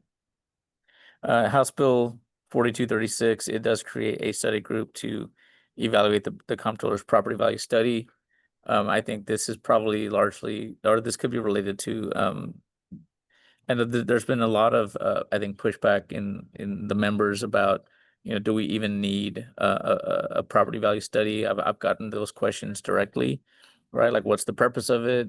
A lot of members don't like it because of the situation it could potentially puts school districts in, and they feel that the value study just drives up appraisals and drives up taxes. And so obviously there are some necessary things with the property value study that ensures uniform taxation across the state. But again, there's a lot of sentiment out there that the property value study needs to go away. And the next couple of bills, House Bill 247, it creates an exemption in property values in certain counties related to border security infrastructure. So depending on what you have on your property, you can get an exemption for that. And then Senate Bill 467, there's a temporary exemption for if you have your properties that are damaged or destroyed by fire. House Bill 2508 creates an exemption for surviving spouses of veterans who died as a result of a specific condition or disease. So there's a lot of exemptions. The point is just note that there's just a lot of exemptions coming on the roll. They're really trying to reduce property taxes in all aspects any way they can.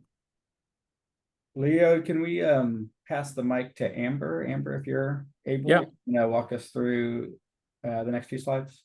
Hi. Okay, so House Bill 103 is a big change, and one I'm surprised it's taken this long to enact. As someone who tracks ballots for INS and M&O, there is no centralized database. So House Bill 103 requires the comptroller to develop a database for current and historical taxes imposed for bonds and M&O ballot language. When I was rereading it, it's like, oh, M&O was kind of snuck in there in an amendment. So for the INS ballot, you'll have to have the ballot language, projected tax rate, election results for and against, numbers, percentages, all the project lists. The project lists, I'm intrigued to see their interpretation. Is it just going to be Prop C was for technology, or is it going to require Prop C was for technology? We need this much for one-to-one, this much for infrastructure. So it'll be, the rulemaking on this is going to add a lot of detail. Bond accounting details, I think that one could be a deep in the weeds piece of information, and minimum dollar amount spending requirements for your bonds. And if you're going for a TRE, you'll have to put in the adopted tax rate, the voter approved tax rate, difference between the two rates, your previous rate, number of votes cast for and against. So these really comprehensive databases for elections. It must have a report generating function, which I thought was an interesting piece of the bill.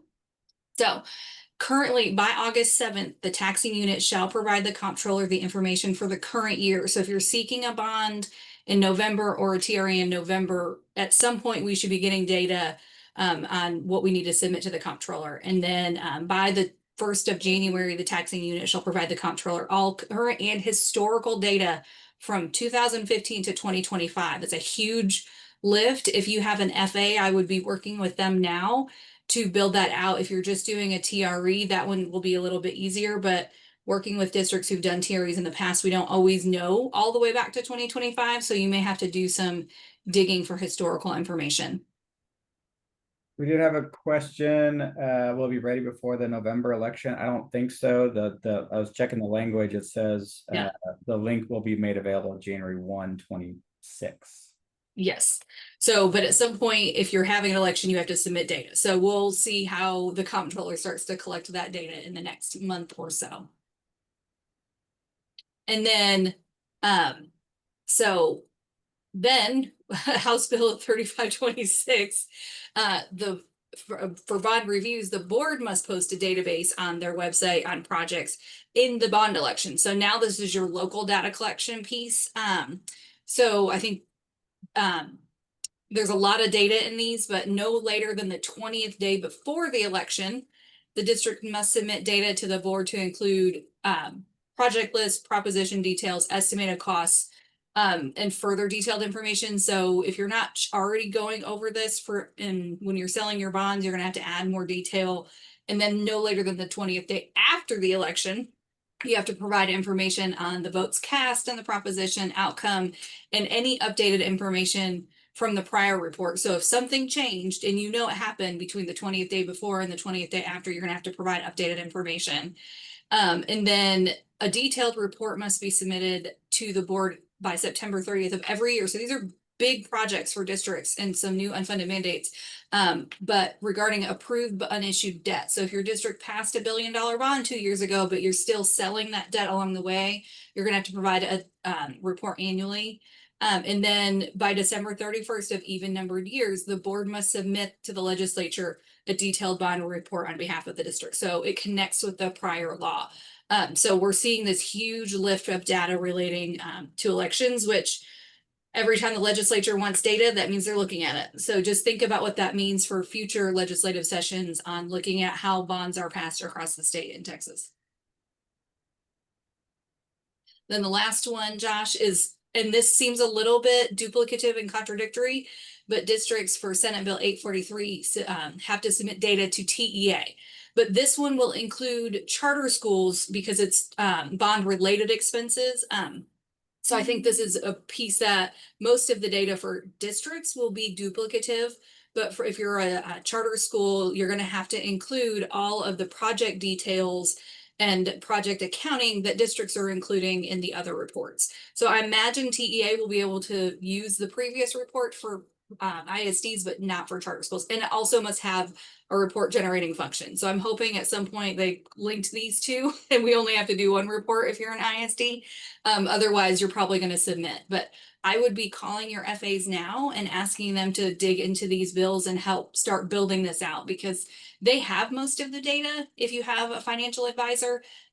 So hopefully you can build that out. If not, you're going to have to start doing some research now to get those reports up and running.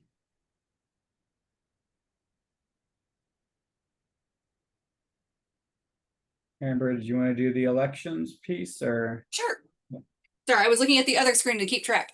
For elections, Senate Bill 1494 allows political subdivisions who hold their elections for officers on a date other than November to change that date to the November uniform election date until December 31st, 2026. So it's asking you to close that loop if you're going to change the date.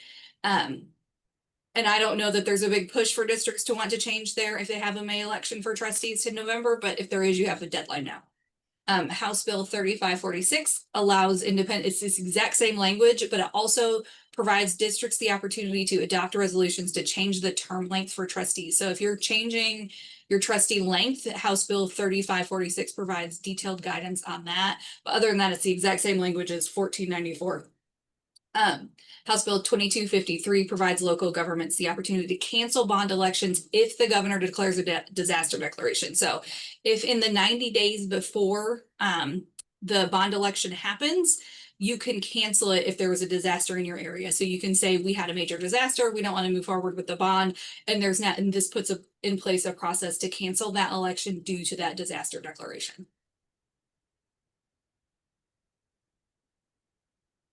All right. And then one little bill on procurement, but I think this is a big win if you work in purchasing across the state. It increases the purchasing threshold, except for fuel, which I thought was interesting, to $100,000 before competitive procurement is required. So I think it's a huge win for districts, especially big districts, because $50,000 doesn't go very far. And so you're having to do competitive procurement for a lot of things. So this should actually decrease the burden on public schools when it comes to competitive procurement. So we have a question. Could this be something yes, FAs can help with all that reporting. Sorry. Amber, do you want to take a crack at Karen's question? So do you know?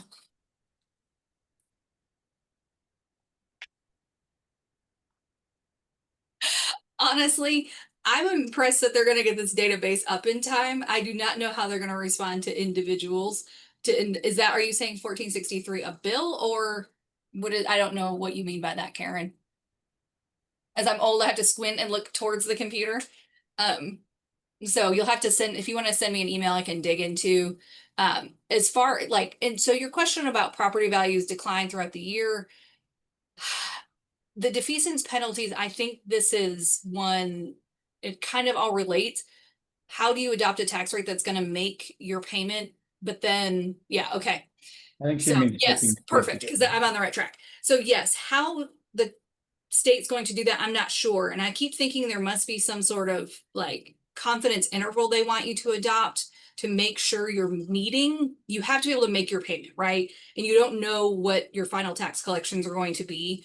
So I think Senate Bill 1453 TEA is going to have to have a little bit of a window. It's not going to be you collected a perfect amount for your debt payment because nobody's that good at their tax projections. So I think rulemaking will hopefully give us a little bit of a window or a percentage you have to be, because what if your tax collections, if you lose a major taxpayer and your collections drop, I don't know if they'll say use your fund balance or they'll give you some wiggle room. Yeah, I think there's a lot of big Yeah, thorny implementation questions for 1453 and the defeasance penalty and all that stuff. So that's what we know today. yes. Someone asked about when Senate Bill 1173 takes effect. I see the effective date as September 1, 2025. I'm going to assume that's what Angela was asking about. That's a lot of interest in 1173. Yeah, Karen, I think meant to clarify Senate Bill 1453. Yeah. 1173, we got that. Yeah, what fund Okay. balance is the right answer. But yeah, so the 1453, I think there's gonna be a lot of rulemaking on. We will see. People keep on mentioning 1463. Are we? Yeah, 14. I think folks. Okay, yeah, 14. Yeah. Okay, I think we got that squared away as best as we can for now. And in the interest of time, I want to keep moving. Let's go back. We were here. Now vouchers, All yay. right. Ginger, Addie, you guys want to walk us through some vouchers? Sure. So it passed in the Senate in February and the House passed it in mid-April.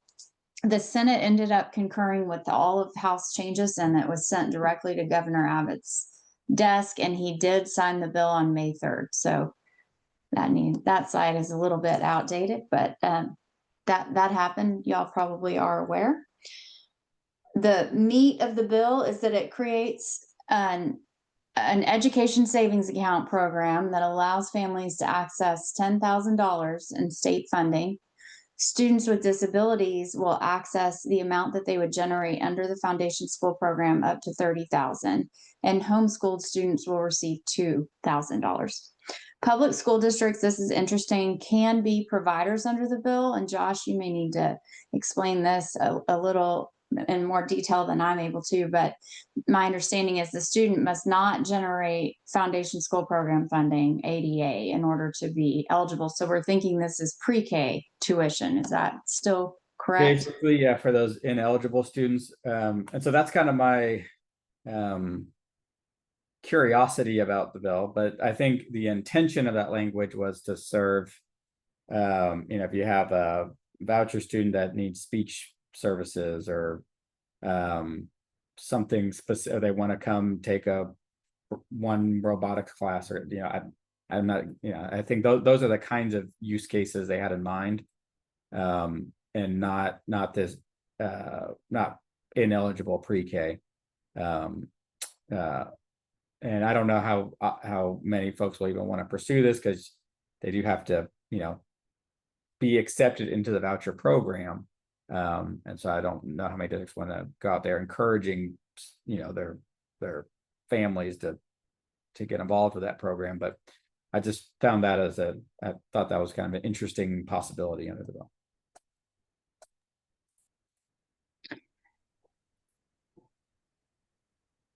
Yeah, and Josh, you want to talk about this next bullet too? Yeah, so you get yeah, we needed to update that second bullet point as well. But the bill does include a funding provision where if a student takes advantage of the voucher and comes back to public school, number one, you get sort of a 1-year reprieve for accountability for them. And then you get a new allotment. These are additional funds Be 0.1 of the BA, which would be a little bit higher now that the BA's gone up. And so that, again, that'd be additional funding for that student, and I believe in the first year that they come back to a public school. Schools will be required to provide special education evaluations and develop IEPs upon request from the guardians of a voucher recipient. You can see my wishful thinking there that it was paired with some additional funding for evaluations. That's true to some degree. I think I do think these students would generate $1,000 for an evaluation that's done. We were hopeful that it'd be more. Initially, it was I think $4,000 in total is the way I read that initially. But now House Bill 2 only provides $1,000 for each child that you provide an evaluation for. All right, is this Addie or Julia? I think it's a mix of us. Okay, all right. Oh, this one's me. That's you, Ginger. Go ahead. SB 13 requires school districts to establish local school library advisory councils if at least 10% of the parents of the students enrolled in a district, or 50 parents, whichever is the lower threshold, present a petition to request this to be established. They would consist of 5 members appointed by the board, and the majority must be parents of students who are not teachers or other employees of the district. The bill prohibits the inclusion of materials deemed harmful, indecent, or profane. And I point that out because the versions changed back and forth a couple times between the House and Senate, but those were the final prohibitions included in SB 13. Next slide, please. So under SB 13, parents are granted certain rights. One, they have access to records of books and materials that their child has checked out. They can request specific restrictions on their child's access to library materials that they find objectionable. And they can participate in the LSLAC to influence the content of school libraries. So there are a number of things that districts have to do to comply with this. SB 13 also establishes a formal process for challenging any library materials. Once the challenge is filed, the material is restricted from student access until the LSLAC decides whether it's allowable or not in the school library. One thing that Moat Casey worked to get into the bill was permission for districts to use the instructional materials and technology allotment in order to comply with the provisions of SB 13, because obviously some of those are onerous, including parents specifically restricting certain topics and other things that their child cannot check out from the library. So just know that you are under the provisions of the bill, you are allowed to use your IMTF fund or whatever the acronym is. It does take effect September 1st of this year. And TEA is tasked with putting out a model policy on how to comply. But beyond that, it's pretty specific. I don't know that there's a ton of rulemaking around it.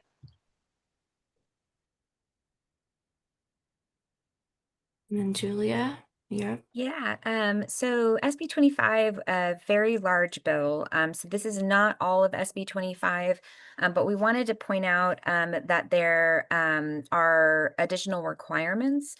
Some of these were already in administrative rule, and so SB 25 moved them into statute. One of those is the 30 minutes of physical activity a day, or 135 minutes per week. A lot of this was already captured in administrative rule over the last couple of years, but now it is in statute for all kids. So pre-K, including half day, through 12th grade, you have to ensure that those students are getting the 30 minutes of physical activity. Now, there are ways if you have limitations on particular student schedules, say in middle school or high school, in order to ensure that they're doing that.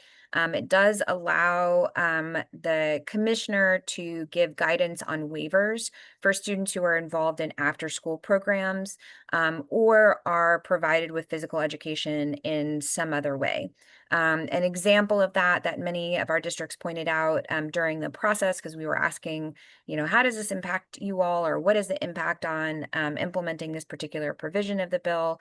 So in administrative rule, it already allows you to substitute in marching band, for example, or other things that have kind of a physical element, or say in your elementary schools, you're doing recess, you're doing physical education, or in middle schools, you're doing activities that get the kids up and around and running around or outside to allow for that kind of physical interaction. There is a new health nutrition course that the SBOE must include, and that school districts must offer 1/2 elective course credit on nutrition and wellness. And this bill doesn't take effect until 2027. And so the feedback that so it was required in one of the earlier versions of the bill. It's not a required course. It's an elective course that kids can take if they'd like to. Our understanding is, when we were talking to a lot of folks, that there are not a lot of half credit courses to pair with this one. So it might not be a popular course for some students, but you all do have to offer it. But it's an optional elective course that they can take. So we thought that was an improvement over the bill, not a requirement to mess with schedules. As so many of you pointed out to us, there's only so many hours in the day where we can add courses into.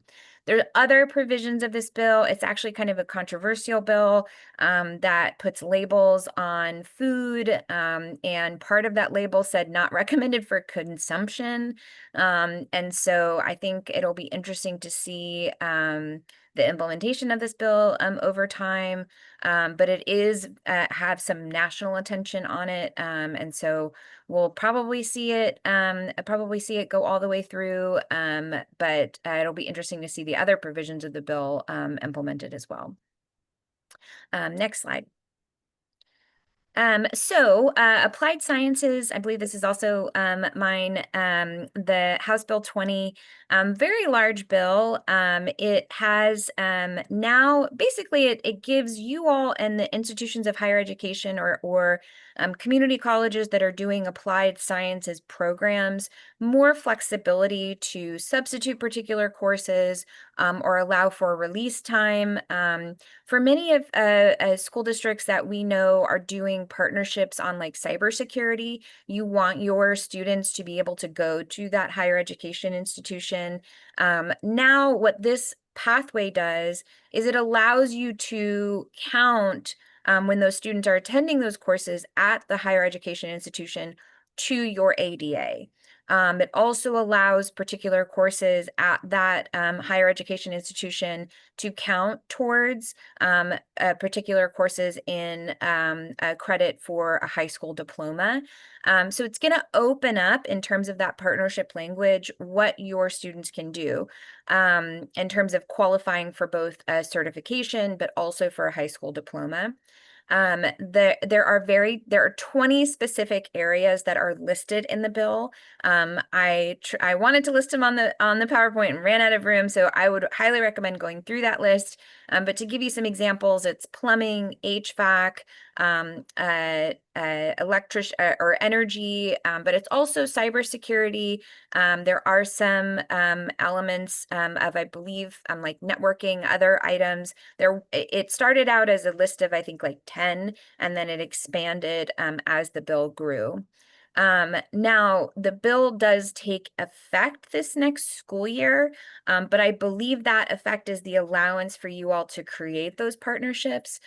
You still have to go through the process of establishing the applied science pathway, and we imagine that TEA will put forward some administrative rules on how to operate these agreements. The partnership between IHEs, or institutions of higher education, and K-12 is operated in a similar way that you all do MOUs for dual credit. And so same kind of operating or requirements for a lot of the dual credit partnerships will take place here. It has an expiration date, which I think is just to kind of determine if there needs to be tweaks. I feel like this is almost like a sunset provision, not necessarily it's going to go away. And I think there is some apprehension about some of the earned credits through duplicative courses provision in there, making sure that districts or institutions of higher education aren't substituting too many or being too flexible. And so I think we'll see these programs be evaluated over the next few years. But that's it on House Bill 20. So if we can go on to the next one. Virtual ed. Ginger, would you want to do virtual ed? Or I can, it's up to you. Sure. Let's tag team. Okay. So we finally managed to pass a bill establishing virtual education in a way that wasn't part of the virtual school network and wasn't under the SB 15 waivers. And so we've essentially created a whole new chapter to govern virtual ed in Senate Bill 569. And it really creates some opportunities for public schools to create their own programs. Julia, do you want to touch on that a little bit?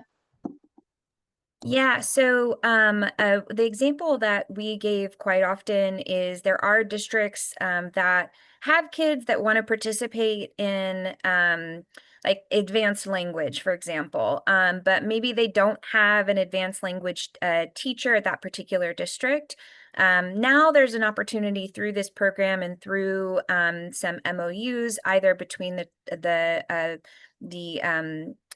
virtual education providers, but also your fellow districts. And so I know a lot of districts started up online programs during the pandemic. I know that some of you all were like, I would like to never go back to that, starting up those programs, but some districts really excelled at it. And I think you all had a lot of really great teams that were created. What this bill now allows you to do is recreate a lot of that stuff. And so there are districts who, for example, might say, hey, we will provide, speaking of cybersecurity, right? We will provide cybersecurity online courses for everyone that can join our MOU co-op. And that way, for even for some previous in-district charter programs where students felt like they had to unenroll from their home district and enroll in the new district, this potentially opens up the option for that student to do that course virtually and still graduate from their home district. And as many of you all may or may not know, I'm in San Antonio, and so there are very strong, opinions about I am always going to go to Harlandale, or I always want to go to San Antonio ISD. I want to play for, Jefferson. And so this potentially allows for some more flexibility within the system. It's not, I think it also, and Ginger, correct me if I'm wrong, I think it also takes away the necessity of kind of private institutions to implement a lot of these things, and really puts a lot of the power back in for districts, but then, also any public schools in the system. Yeah, it just adds another option, and districts have the option to partner with a private provider or create their own. I know, for example, Dr. Terry in Forney has a very robust virtual education program, and he has spoken specifically about some instances where he's been able to re-engage kids, get them to come back to school because they can participate in UIL athletics and other extracurricular activities while being virtual. So there's some benefit there, I think. And it also, interestingly, and based on a recommendation from the Commission on Virtual Education, it moves from completion funding to enrollment funding. And then the last thing I'll say is there are some options there too to create virtual programs internally or with an external partner related to dropout recovery or JJAAPs or other things like that. So there's a lot of possibilities here, and ways to maximize funding. And Josh is happy to tell you all about that, I'm sure. He didn't put a formula here for me to review with y'all. Sorry about that. Yeah, we can, if you're curious about that, we can chat offline. But let's keep the train on the tracks here. Addie, do you want to walk us through what could have been with House Bill 4? Sure. And I do want to be clear, House Bill 4 did not pass. It died in conference committee, but we did include information on this because we knew it was of such high interest to everyone. But you can see visually there's a red line there. It did not pass. But many of us, especially some of our regulars who have been joining this webinar, have been watching this one closely. And for those who have not been watching it as closely, you may have seen headlines. There was a bill that was sort of commonly known as the Abolish the Star Bill, House Bill 4, and it moved out of the Texas House late in the session on a near unanimous vote. And so there was a lot of excitement around this concept. Just procedurally, this got started kind of late in the game. If you kind of go back and look at the history of the bill, it was filed in mid-February, and it was kind of a shell of what it would become. Chairman Buckley said, this is not the final draft. I've got lots of changes to make. And then House Bill 4 sat there for 60 days before it got a hearing. And in a 140-day legislative session, that's an eternity. And so really a lot of this came down to an attempt to make some really huge policy changes. And I think the session just wasn't quite long enough to get the stakeholders in agreement on it. But just to give you a sense of some of the big pieces that were in the bill, it would have pushed back the end of course assessment window as late as possible into May. A little bit of a window was given to districts there. It would have shifted to a TEA, shifted from a TEA developed criterion reference test like we have right now with our end of course assessment to something that would have been a nationally norm reference assessment kind of throughout the school year, beginning of year, middle of year, end of year. With a lot of decisions to be made about what counted toward accountability and what did not. But generally that was not a TEA developed test anymore. It would be a norm referenced, nationally norm referenced test. There was a reduction in the amount of time that a student could spend in assessments and in assessment prep. And one of the big pieces was that this would have come in this coming school year, in the 25-26 school year. I think that aggressive timeline did sort of harm the negotiation as it went on. Maybe if this had been pushed out a little bit further in the initial proposal, that could have been more feasible. That was even into the last moments of the conference committee, as we understand it was being negotiated. And then one really popular piece that we were sad to see not cross the finish line was an easing in what you can do to qualify your student as military ready. We've heard this from districts across the state for years. Proving military readiness only through verified enlistment is extremely difficult because of the Department of Defense and access to all of that data. And so House Bill 4 would have created a really broad pathway. You would have either had to had satisfactory completion on your ASFAB or successful completion of a JROTC program. The Senate's version was a little stricter. It was an and. You would have had to complete the ASFAB and do your JROTC completion. So that was sort of how the bill left the House. And then Josh, this next slide, if you'll advance to the next one, this just kind of shows what the Senate did. Really, they subbed in their plan that they had been moving on earlier in the legislative session. It had a later implementation date so that there was a little bit more time for districts. It would have really held firm on the criterion TEKS-based referenced assessment and not gone to a norm reference. That was a huge philosophical sticking point for the conference committee members. And then there was language that was designed to limit future litigation similar to the A through F lawsuits that was seen as much stricter by school districts.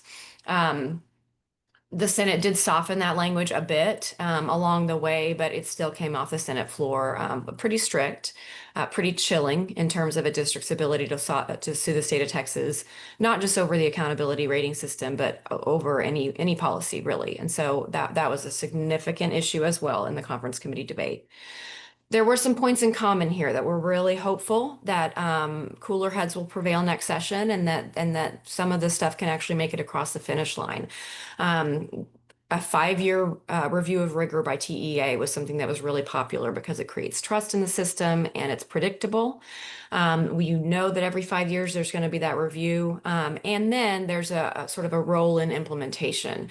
You back up 2 years, and at the 2 years out, you get your as if score. And then after that, you get your real score. So that was a much more consistent implementation where districts weren't feeling like any change could happen at any time. And then the military readiness piece was contained in both bills. Really good communication to parents that would beef up sort of what they understand about the system was contained in both bills. So some of the stuff is really easy and popular that could have gotten across the finish line, but there were some other political pieces in the bill that made that really, really hard. Namely, the lawsuit provisions and the norm referenced versus criterion referenced debate that sort of raged on all through the session. So it did not pass, but it got very close, and we would not be surprised if a lot of these concepts come back in a future session. If I can, before we go on to or I can take this slide actually too, but the only thing that I would add, Addie, was wonderful description. It was very frustrating. I know Addie followed it along till the very last hours.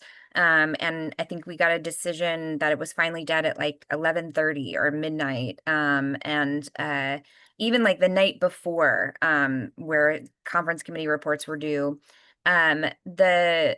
Where we do think that this will pop up again is next session, but also I know sometimes it's easy to kind of tune off what's going on in Austin during the interim, but we're hoping and we will continue to push for interim studies. And actually there has been some conversation about a separate interim committee on specifically accountability. And so we will be reaching out as much as possible to make sure that you all are involved or giving feedback in that process. Normally that's hey, let's talk about a particular issue to keep on top of the radar. If we do see that special called interim committee, that's an opportunity to do kind of a quasi commission and talk about some of these issues and not this, really accelerated timeline. We had a lot of these new ideas coming up May 1st. And in a legislative session that is, that's test day, right? We always talk about studying and then the beginning of the session, that's test day. And so it really is up to us in these this next year or so, before campaigning starts in earnest, to really get in front of folks, and remind them about the impacts of what assessment, can and should do.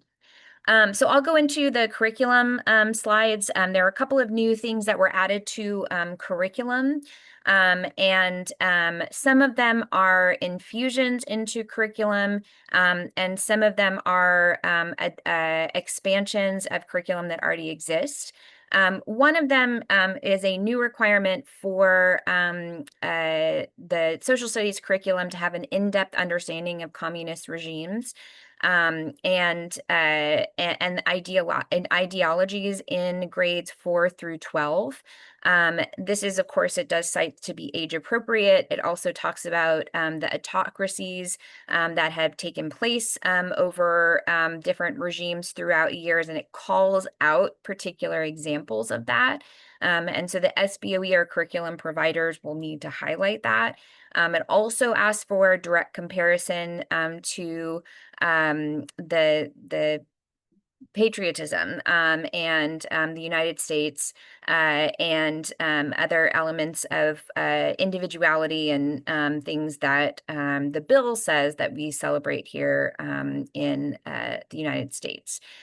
So it is active this next school year, but I imagine through the adoption process, we won't see that until some of those new TEKS requirements come through the SBOE. House Bill 27, great bill. Ginger was really a lead on that. I'm happy to review it, but I just wanted to celebrate Ginger's work on pushing that bill through. Personal finance has been a long call, really since I was on staff. We had a lot of people asking for personal finance or personal financial literacy. And they did it in a way in the past where it kind of butted up against other courses. Ginger and team really did it in a way that I thought was quite brilliant, where it is in the foundational curriculum, and it is a half credit, but instead of now the economics or personal financial literacy where it's infused throughout, you now have 2 courses. So one on personal financial literacy and another one on economics. And we know we've seen from other states that have implemented similar provisions that this has wonderful success for our young people. And I wish I could, can I audit it? Ginger, do you know if that's possible? We should build that into the requirements next time. Julia's allowed to audit it because I may or may not need it, but You may so- learn a few things, Julia. I know, right? I need to, yeah. What does this say on my statement? What does that mean? What is interest? So great work on that and getting that through. Did I miss anything, or are you okay with before I go on? Okay, I got a thumbs up. Sorry, Josh, I had 2 more slides on that one. Or whoever's controlling I know I said go on, but I just meant go on to the previous Yeah. or to the next bill. Sorry. So Jolanda Jones, while we get back to that slide, Jolanda Jones passed a bill on actually the role of local, state, and federal officials. I think it's pretty interesting, this overlap with some of the requirements that we've had to ensure that kids aren't lobbying or advocating. So our social studies teachers, my goodness, thank goodness for the things that they'll need to go and balance. But I thought this was a really, we've followed this. It should be an interesting implementation process, but it also talks about the eligibility requirements for running for elected office and Robert rules of order, and then who the elected officials are. Again, additional curriculum. Senator King had a 1207. This expands curriculum that exists in a lot of the sex ed or health courses already. He asked that parenting and paternity awareness included information on adoption, not only as the types of adoption that exist through foster care or through private, but also on the process of adoption as an alternative to parenthood. There was a question to the panelists and hosts that when will these slides be, or will these slides be sent to attendees? And absolutely, we've caught a little things as you all can imagine, we're dealing with all crazy amounts of bills. So we're going to fix a couple of the items and we'll get you all out all of the post-session stuff as well. Now you can go on to the next slide, Josh. Thank you. And sorry to give you a cue. I know you're also answering questions while we're presenting. These are 2 additional bills about curriculum regulation. They're not really related, but this was like the kind of the biggest umbrella that we could that I could put on the slide, or we could put on the slide. House Bill 100 prohibits LEAs from using instructional materials or technology fund on any materials that were rejected by the SBOE. And so that is a full rejection, which I think potentially has the potential to do 2 things. One is that publishers, you may start to not have them present their stuff to EMRA in the EMRA process. If it doesn't allow you all to use some of this funding on it. We have had curricula that has been rejected, but not for reasons of inaccurate content, but because they had, say, an online provision that made the SBOE uncomfortable. So it'll be interesting to see kind of the back and forth on what this does to particular lines of publications. SBOE's retort about rejecting materials is, well, districts can buy those on their own. They don't have to, as long as they're certified particular levels of TEKS. So this will be interesting to see if this changes that process at all. I know, Addie, you were following this bill very closely, but if I missed anything, let me know on that. Okay, thumbs up. Again, not related at all, but Senate Bill 412, there was a justification in the penal code that said the educational reason for showing minors any harmful or sexual content was an allowable or an affirmative defense against that particular provision. That has been removed. And so now it just says judicial, law enforcement, or legislative justifications. And they were listed in kind of a different way in the penal code, but this bill kind of reset them. So I think this goes really paired along with Senate Bill 13 and the library regulations, a lot of individual teacher libraries, that there's no affirmative defense against showing any what some would consider harmful materials to minors. You can go on to the next slide, and because I know we're getting low on time, but we'll push through as far as we can. Parental rights. I think Addie, if you're okay, I'll Take turn this this over one. to you. Yeah. Yes, and I'm going to do my very best. We put like kind of the big highlights of this bill, but I cannot recommend highly to you enough. Multiple people inside of your district need to be reading this bill verbatim. There's only one small piece of rulemaking. Everything else is just going to become law as it is. And so this is a very, very broad impact. Lots of different personnel issues, lots of different new requirements on reporting and information that goes in your handbook to parents before school year, lots of new opt-in and consent provisions. So please pay close attention to this one, because lawmakers who are working on it certainly will be watching the implementation of it very closely. The sort of the hallmark of the bill is that it bans DEI duties and then defines it. It also creates a new disciplinary action for any violations of the 2021 bill. You might remember SB 3. It was proposed to ban the use of critical race theory in K-12 education. It adds several new requirements for school districts to adopt, a litany of parental consent notices. There's also updates to your grievance policy. So lots here to contain in one bullet, but important to know there. There's also a new definition of what social transitioning means, and then it creates a lot of new processes and prohibitions on what school employees and contractors inside of your school can do and cannot do. This language is highly technical. It's going to be difficult to work around. There is some language that says things like, this bill does not in any way mean that you can't check in on a student's well-being, but there are some things that you can and cannot talk about with students, and that employees have a duty to then report to their superiors if they see another employee violating these terms. So this piece is really, really important to read through carefully.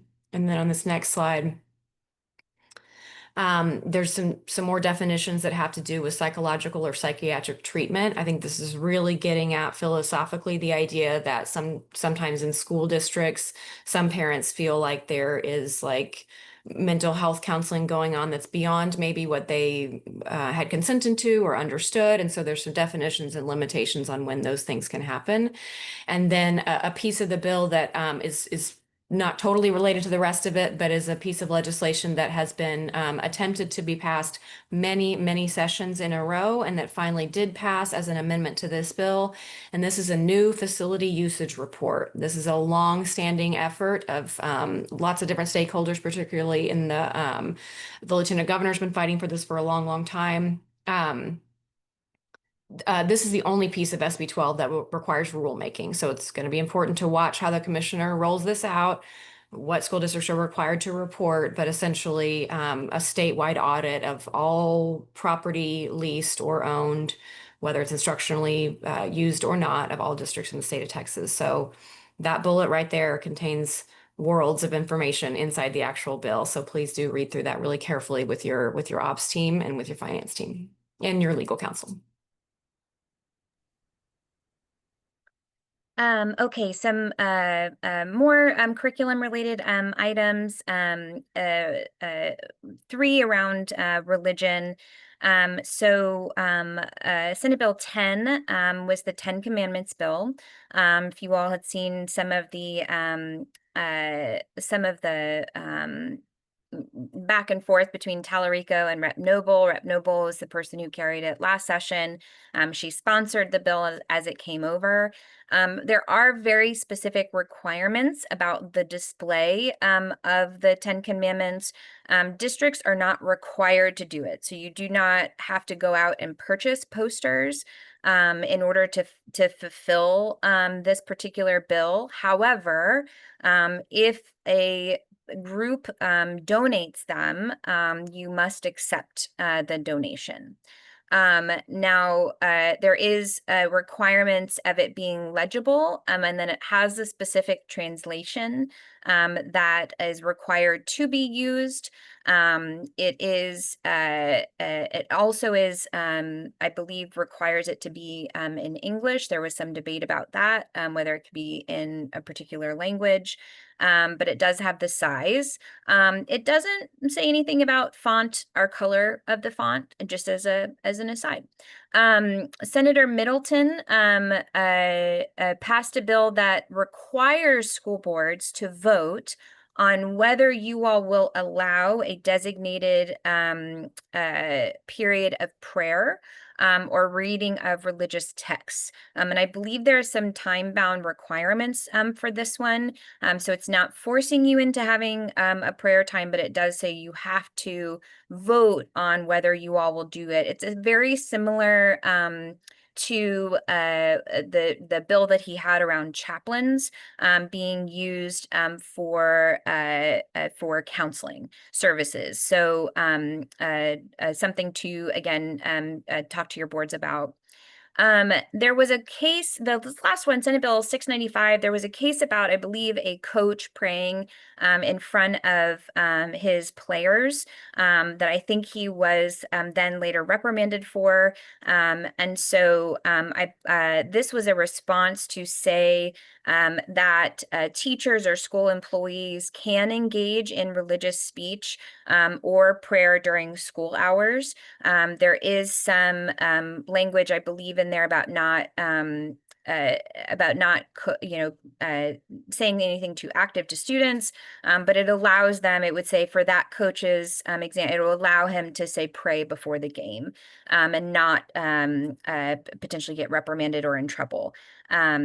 So that's it for a very quick overview of those religion in school bills, but I think we can go on to the next slide. Josh, people are going to know who know me that which slides are mine because they have animation on them. They're like, that's a Julia slide. I can't out myself, and it's also built in, so you can't totally blame me, but look at that beautiful purple pretty slide. So sorry. So there are a couple of requirements for school boards in relation to new training or things required. Senate Bill 204 is particularly fascinating because there actually is going to be a new parent rights handbook created by the Texas Education Agency, and that all school district trustees must complete a training on parent rights in education. A lot of the stuff that we know is present in Chapter 26 of Code, but now it'll be interesting to see how the handbook reflects particular elements of that chapter. It also does have some particular references to grievances, which are also, as Addie mentioned in that Senate Bill 12, which is a huge bill, requirements for particular elements of accelerated, or not accelerated, but time-bound when you have to respond to teachers, or excuse me, to parents. And so I imagine part of those, that Senate Bill 12 elements around the grievance procedure will probably be in the parent handbook as well. The Senate Bill 413, I imagine that many of you all are doing this anyway, but it was around all of the school district must document any of the meeting minutes of their meetings, including attendance and voting records within 7 days. And I want to say because of Open Meetings Act, most folks are recording their meetings in some way, but it does put that in statute. And then the last one is prohibiting registered sex offenders from serving as trustees of independent school districts, which I believe was a remainder from last session. And I think there were some news stories that bubbled up about particular members running for office. Okay, you can go on to the next slide, Josh. Thank you.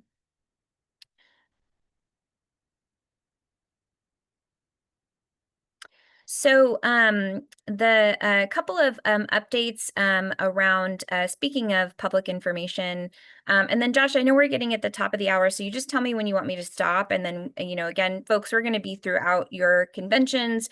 We're going to TASB SLI. We will send you these slides that will have a lot of the remaining things. Like we're not even able to get into like student discipline and House Bill 6, but we're happy to stay on and address questions. But just Josh, let me know when you want me to stop. I can go through this slide and then we can check in. Yeah, I think I mean we got a handful of slides left, and we promised folks would be out by noon. So I think if we go a couple minutes over, I think we're good. Okay. So lots of more regulations around public information requests. The first one, Senate Bill 1062, does permit you all to publish notifications in a digital newspaper. However, the key word here is established. There are particular parts of this bill that are very important to pay attention to what that particular digital local newspaper is required. It has to be around for 3 years, has to have particular number of subscribers or paid subscribers. And so it's not just like a blog. It has to be a particular online a digital newspaper. Example potentially is San Antonio Report here in San Antonio. It's online only, but it does have that establishment and membership. And so that's an example of that. So make sure that if you are exploring this option, that you're looking into the requirements as outlined in the bill. Rep Gertie's 1522 requires ISDs to post the budget 3 business days before. Previous, this was 72 hours, and it wasn't specific to business days. And so you all do have to post that 3 business days. And if you don't have it on your homepage, you have to ensure that it is physically available somewhere for folks to review at least 3 business days in advance. The House Bill 2520 by Rep Johnson includes the Board of Managers to constitute a government body that is closed by or that is covered by public information. I'm not sure if this came from a particular instance or why this was the case, but they were not covered before. And so no matter if your ISD has a Board of Managers, it has to, oh, I know, Houston, duh. It has to be open to public information requests. I don't know why I didn't make that connection when making that slide, knowing where Rep Johnson is from. The Rep Curry, you all have elevated this to us quite often, that the amount of public information requests that you all have gotten has, I would say, like tripled or doubled in the last few years. The AG now is requiring that you all have a specific mailing address or email address that you report to the Attorney General, and then the Attorney General is going to maintain a list of all of those entities on their website. Last thing is around the response. Rep Campriglione, it's very interesting partnership here. Rep Campriglione and Senator Zaffirini have long worked on public information requests, and they've always been centered on quick responsiveness of school districts.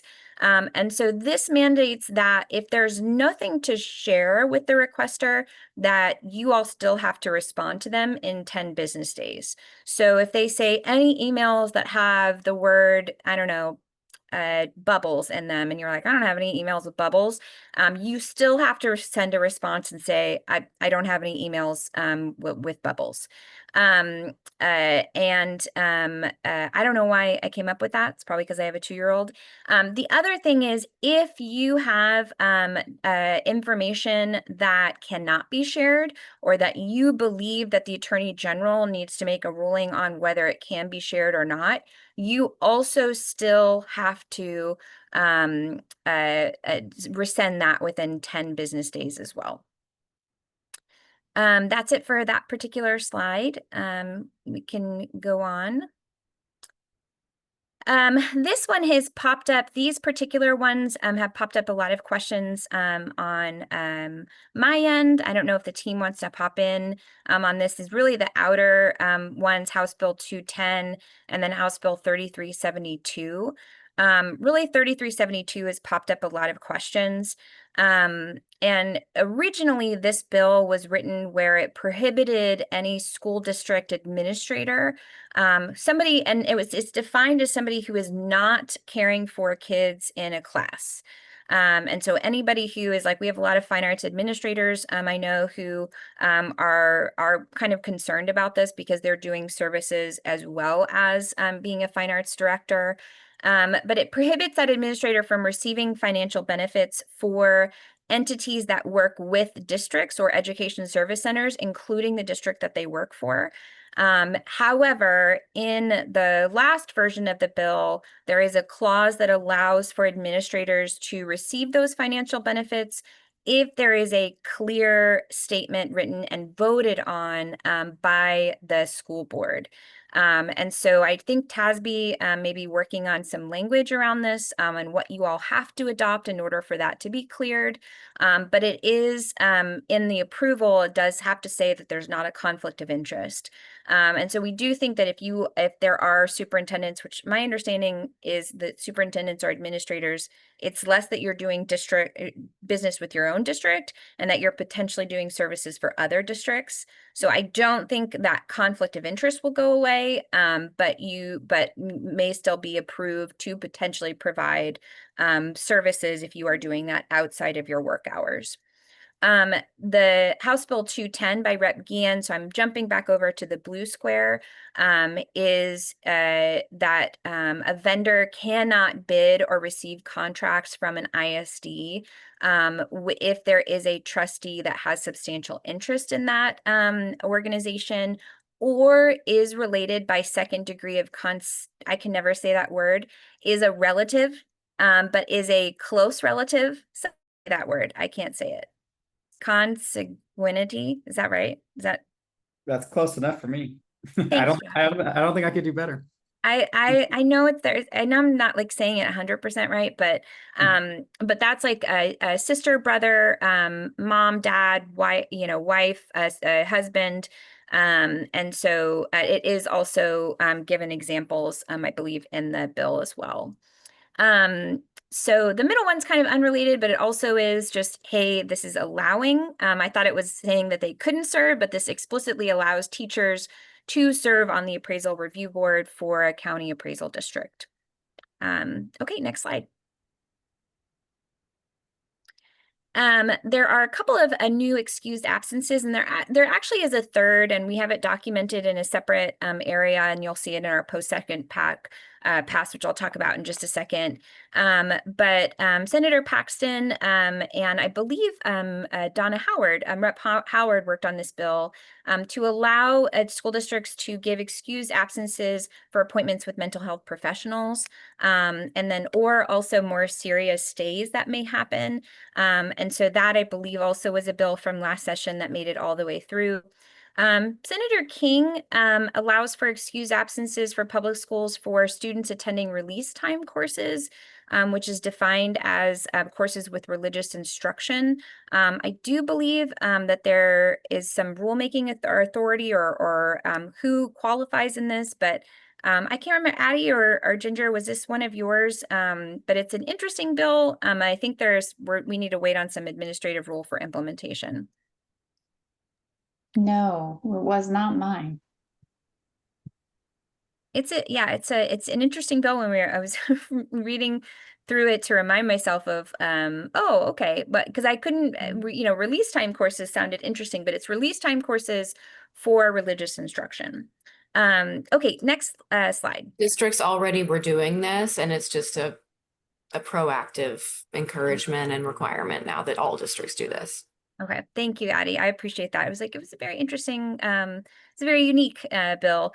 Okay, so a couple of things for student admissions are related to accessing or enrolling in either a grade level or a particular district. So if you have a student going through a legal issue, Senate Bill 226 by Senator West, I believe, and sponsored by Rep. Bernal, allows for school districts to accept a letter from DFPS stating the address of the child's residence or where that child it should have residence to allow them to enroll in a district in that particular area. And then House Bill 2757 gives more flexibility for military families that are traveling abroad or in different states that have different requirements for enrollment into, say, kindergarten or pre-K. We have different regulations as a state, and I believe some districts are, I think it's more flexible in terms of local control. But for other states, they require a student has to be a particular age, or they've said that a good example of this, if you have children with late summer birthdays, a lot of school districts will allow you all to make those decisions based on which grade you enroll. But Kentucky, for example, doesn't allow you to do that unless the student has passed a test. And so there are different regulations around ages of students from active duty military families. This allows flexibility for a variety of students depending on their age. Next slide. And then I know we are at 12, but we'll do a couple more for these. Just a couple of items around medical intervention services that you all may need to engage with. Rep. Suit requires school districts to have an airway clearance device or a non-invasive device capable of removing or assisting a foreign body. If you've seen any of those choke removal aids, it's very similar to that. It does say that one person needs to be trained on the particular device at the campus. There was some testimony of this is not necessarily proven as the best medical. So there's no requirement of you have to use this as medical intervention, but it has to be a tool made available and somebody needs to be trained. There are some more requirements on cardiovascular health.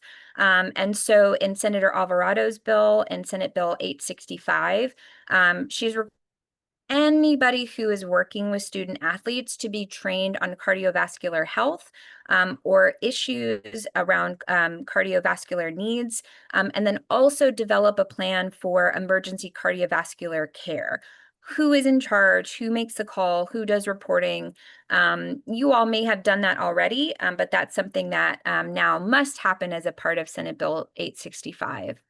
And then for Senate Bill 2398 for Senator Campbell, students who have any brain injury or a concussive disorder or items from a concussion, that there are a list of non-medical interventions that the agency will provide you all with. It also requires you all to, or it says you all may adopt a policy to implement any of those non-medical interventions at your particular district or charter school. And then also it says that each bill or each school district must adopt a policy of what should be done when the student has suffered a concussion. So very similar to the emergency cardiovascular plan. If you do have a student who has a concussion, again, who is in charge of reporting? What are you reporting? What kind of treatment you're doing? Who are you? All of those things have to be detailed in that particular policy. Julia, did you reference the one that requires the recording of meetings? They also have to be posted online. I'm trying to remember off the top of my head. Is it 7 7 business days. Oh, yeah, great point, Ginger. Yeah, I think it's 7 business days immediately after. Okay, thank you. Yes, thank you for bringing that up. It's important. We should make sure that that's highlighted. A couple of things for around student athletes or UIL.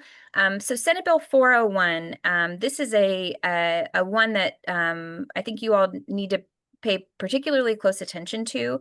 Representative Frank, of course, had the original bill that allowed for homeschool athletes to participate in UIL activities without enrolling in this school. And so a lot of districts, as you all know, didn't necessarily accept homeschool students. Now what it does is it requires you all to, so it defaults to requiring you all to allow them, but that you can adopt a policy to decline to allow non-enrolled students to participate. This was a slight change from what the bill was originally introduced. It forced everybody to take a vote, and some districts said, well, we have already done it, or do we need to vote again, or we're gonna do it now. There is funding along with any of those UIL student or homeschool students who do participate in UIL. But now it's a default to the allowance, and then you have to create a policy to decline. It also states that if a non-enrolled student wants to participate in UIL activities and they can't participate in that nearby district or in their home district where they're tracked, that they can go to the next nearest district in order to participate there. And then Senate Bill 2929 says that basically I think there was some defenses against particularly rowdy audience members that they had to apparently have warning or persistent inappropriate behavior or inappropriate behavior that's a inappropriate space on the inappropriate word. That's my bad. That's not required anymore. And so if you have a spectator who has done something just egregious one time, that allows for the referee, judge, or other official to eject a spectator from the activity or competition. Next slide. I think that is a wrap for what we have prepared for y'all today. Thank you again for joining us and hanging on a little bit past noon. We will be continuing to add to the slide deck and finalize those other materials. And we'll be pushing that out soon. In the meantime, feel free to take a look at our House Bill 2 template and the other resources from this session that we've made available. And we'll be pushing all this out shortly, but we really appreciate y'all following us along this session and sharing your concerns about bills, sharing your insights. That made our work much easier and much more productive this session. So I do want to thank y'all for being partners with us. We really enjoyed working with y'all and hearing your perspective on bills as they move through the session. Thanks again, and reach out if you have any questions about anything we covered, and we will see y'all on future webinars. Thank you. Bye, everybody. Thanks, y'all.